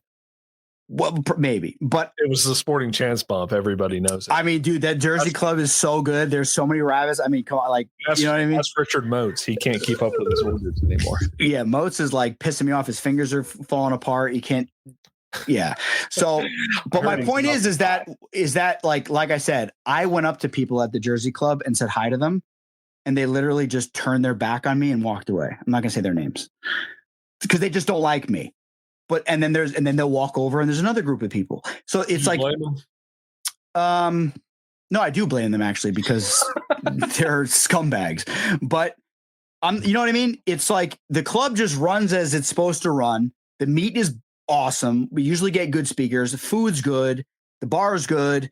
We got tables set up, people talking. We got vendors selling stuff, and we got plenty of game out in the field. There's no organizing, like, because I know like the Maryland meet I went to and the North Carolina meet, they're very organized, like a traditional European meet where there's a meeting before the meet starts. While we should be catching game, there's a meeting. So we're all talking like, who would like to see a red tail fly? I would. You can go with this. Like, dude, we're in Jersey. We're like running out the door, like going out the back door, getting in the truck, talking on the phone, trying to sneak out before we have a crowd of people following us. So some clubs are very organized the way the Europeans set it up, which is nice, but it creates more of like this regimented thing where like, okay, now the guy from CNN has to go with you guys because he wants to see this. I just think like, just let everybody have fun. If you're the club president and you are in the staff of the club and you help run the club and you have people reaching out from the general public that want to come to the meet to see falconry, it's on you to show them falconry. Not on your members that are showing up to pay their dues, have drinks, buy raffle tickets, It's not on them to entertain the general public. It's on you to entertain the general public. You want to be the president, you want to be the vice president, you have to take the general public out. You have to put on the show, or you have to orchestrate it. You're not going to force your members, your unpaid, your members that are just showing up, you're paying members to like take people out. Like, that's not how it works. You know what I mean? Well, take their land access away if you're not going to do it. Well, that's not appropriate. That's not an appropriate use of power. If you're the president of the club and you have a news agency or general public people reaching out, it's on you as the president of the club. Okay, we'll take you guys out. We'll teach you about falconry. Or, hey, Joe, hey, listen, would you mind? We got a couple bucks in the budget. We'll give you a couple bucks. Why don't you take these people out, show them, teach them about falconry, give them the whole spiel, while our members that are giving dues, raffle tickets, buying drinks, buying merch, buying T-shirts for the club. Let's let them have a good time, because that's the only thing that's going to blow the club up and where the revenue is going to keep coming. Because Jersey has like a $10,000+ budget. There's just money sitting there every year because our club is structured in a way. Like, I've never been asked to take people out. I see Brittany, I see Robbie Robbins. They're the ones that are taking these guys out because that's their job. They're the president, they're the vice president, they're the secretary, they're that's their job. They got to take the people out. And they may ask, hey, listen, sure, we got this guy, he's got a camera, he's kind of a newbie. Would you mind? Yeah, we'll take him out for a couple hours, show him what's going on. And then when he gets ripped apart by briars, he goes back to the hotel, has a couple drinks, and we keep hawking. It doesn't have to be like this crazy, and I understand where you're coming from, and it sounds easy in a hypothetical, but so simple. But when egos get involved and people start fighting and nobody has, you know what I mean? Like, I'm like you, bro. I just I get heated and like, there's no talking to me, but I'll say this is a little separate from all of that, still pertaining to clubs. You guys mentioned this. You always need the adults who aren't particularly interested in being out there beating brush and hawking to run a club. If they want to, so the guy who's flown one red tail for 20 years and doesn't really get out too much, if he wants to take that responsibility and deal with people and deal with checks and dues, let him do it. Sure. Yeah. So we're deep in the weeds on this. I'd like to start getting out of it. Yeah. But it's a good conversation that needs to be discussed, because North Carolina has multiple clubs. Ohio has multiple clubs. PA has multiple clubs. There's many states that have this issue. So it's not just like... Let's put a poll up on the Sporting Chance Instagram. Should Rick start a new club? What should he run?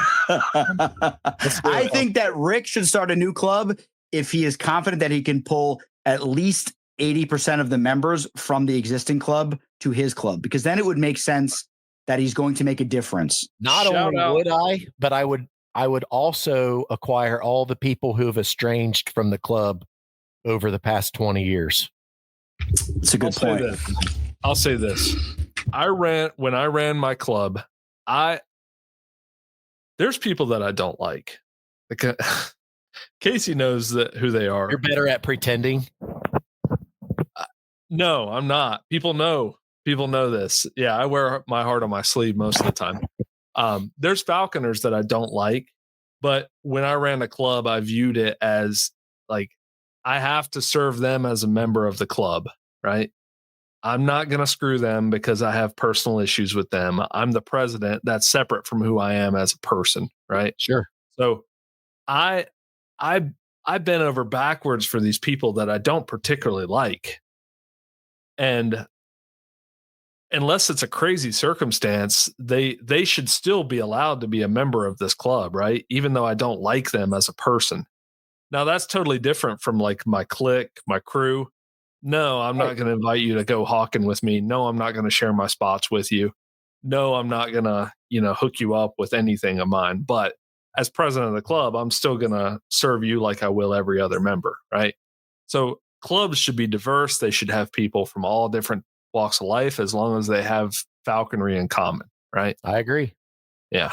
Yep. Yeah. Good. I gave myself the last word. All right. Yeah. Rick, I got a bunch of words I want to say. Rick, thank you for coming on. Thank you guys for having me. It meant a lot. Dude, this was great, man. I had a blast. I'm full of energy right now, and normally I'm just like falling asleep. Yeah. Normally Aaron's like half asleep under his blanket while I'm finishing the conversation. So this is a good one. And whether it's a club sponsored event or not, we really would love to have you guys come this year. We'll be there. Time. Yeah. Yes. Yeah. Me and Rick, how many years ago was it? You've been inviting me for what, 3-4 years now? Well, we've done it 2 years, and I definitely invited you for both of those. And I was gonna come the one year. I was like ready to go, and I just couldn't make it. But I think this year we'll go. Last year I would have come had my birds not all died. Yeah, so, you had a rough season. Yeah. Allah willing, my birds will be with us by the time the meet rolls around. Alhamdulillah. Yeah. No, we that sounded like so much fun, especially when it was dachshunds only. I was like, dude, I'm coming to this thing. It's still mostly dachshunds. But yeah, it's at a great place. Yeah. And there was a condom machine there in the place, wasn't there? Tampons. But Rick, that's the thing, is that you guys are in Ohio. You're like in the middle. You're within driving distance for the East Coast guys. You're within driving distance for like the guys like semi out west, guys up north, guys down south. That's like in the middle. So it really like you need to have a conversation with it, because they have two separate clubs. Like, it's just idiotic. Like, let's just squash this thing. Let's get shit back to normal. You invite general public people to come in. They message you on Facebook because they found the club and they want to come see falconry. That's fine, but that's not our responsibility to take them out hawking. It's your responsibility for inviting them. That's it. Amen. I get messages all the time. I'd love to see falconry. I say, yeah, Jersey Club's great. I'm not going to expect like my friggin' buddy to take them out hawking. If I told them to come, I'm going to take them out hawking. So that's all it comes down to. You know what I mean? Yep. And yeah, if somebody's better than me at flying a certain bird, I don't fly peregrines. I'm going to say, hey, John Gilbert, this guy wants to see peregrine smack ducks. You want to take him to the marshes with you you know what I mean? And he'll say yes or no. And then I'll say, fine. No, sorry. You want to see red tails? That's all we got. You want to see red tails? Because that's all I'm flying. You want to see goshawks? This guy's doing his thing. He's got his group of guys. He's going to chase, you could talk to him after the hunting is over, but I'm not going to expect him to entertain you all day when he drove 3 hours to the meet, got his hotel room, paid his dues, bought, tickets to the raffle. I'm not going to put that on him, because that's just going to turn people off. It has to be done in a certain way. And it's only going to benefit the club if you do it in the right way. You know what I mean? Agreed. I'd like to plug your Facebook group, if that's okay. It's Ohio Falconry and Hunting Hawks. Yes. Yeah, on Facebook, sir. Ohio Falconry and Hunting Hawks. It's got 1.2K members. It's good. And it's not just Ohio Falconers. I guess you invited me to it whenever you started it. And it's about as active as any other falconry group I've seen. So check it out. All right. Get in there. Appreciate Rick. Thanks, Rick, man. We appreciate you coming on. Keep up the good work. Honestly, I love the podcast, and we talked a lot about or a little bit about how influential I don't think you realize how influential you two are on our sport, and you really can do a lot of good. You guys have a lot of good ideas that you share with on the podcast, and I would love to see that rubber start hitting the road. So keep up the good work. We appreciate that, Rick. We appreciate it. Yeah. We're doing the best we can. We're trying. You're great. Yeah. Thanks for having me. Harris Hawks are the best birds in falconry. Oh, don't edit that out. You leave it.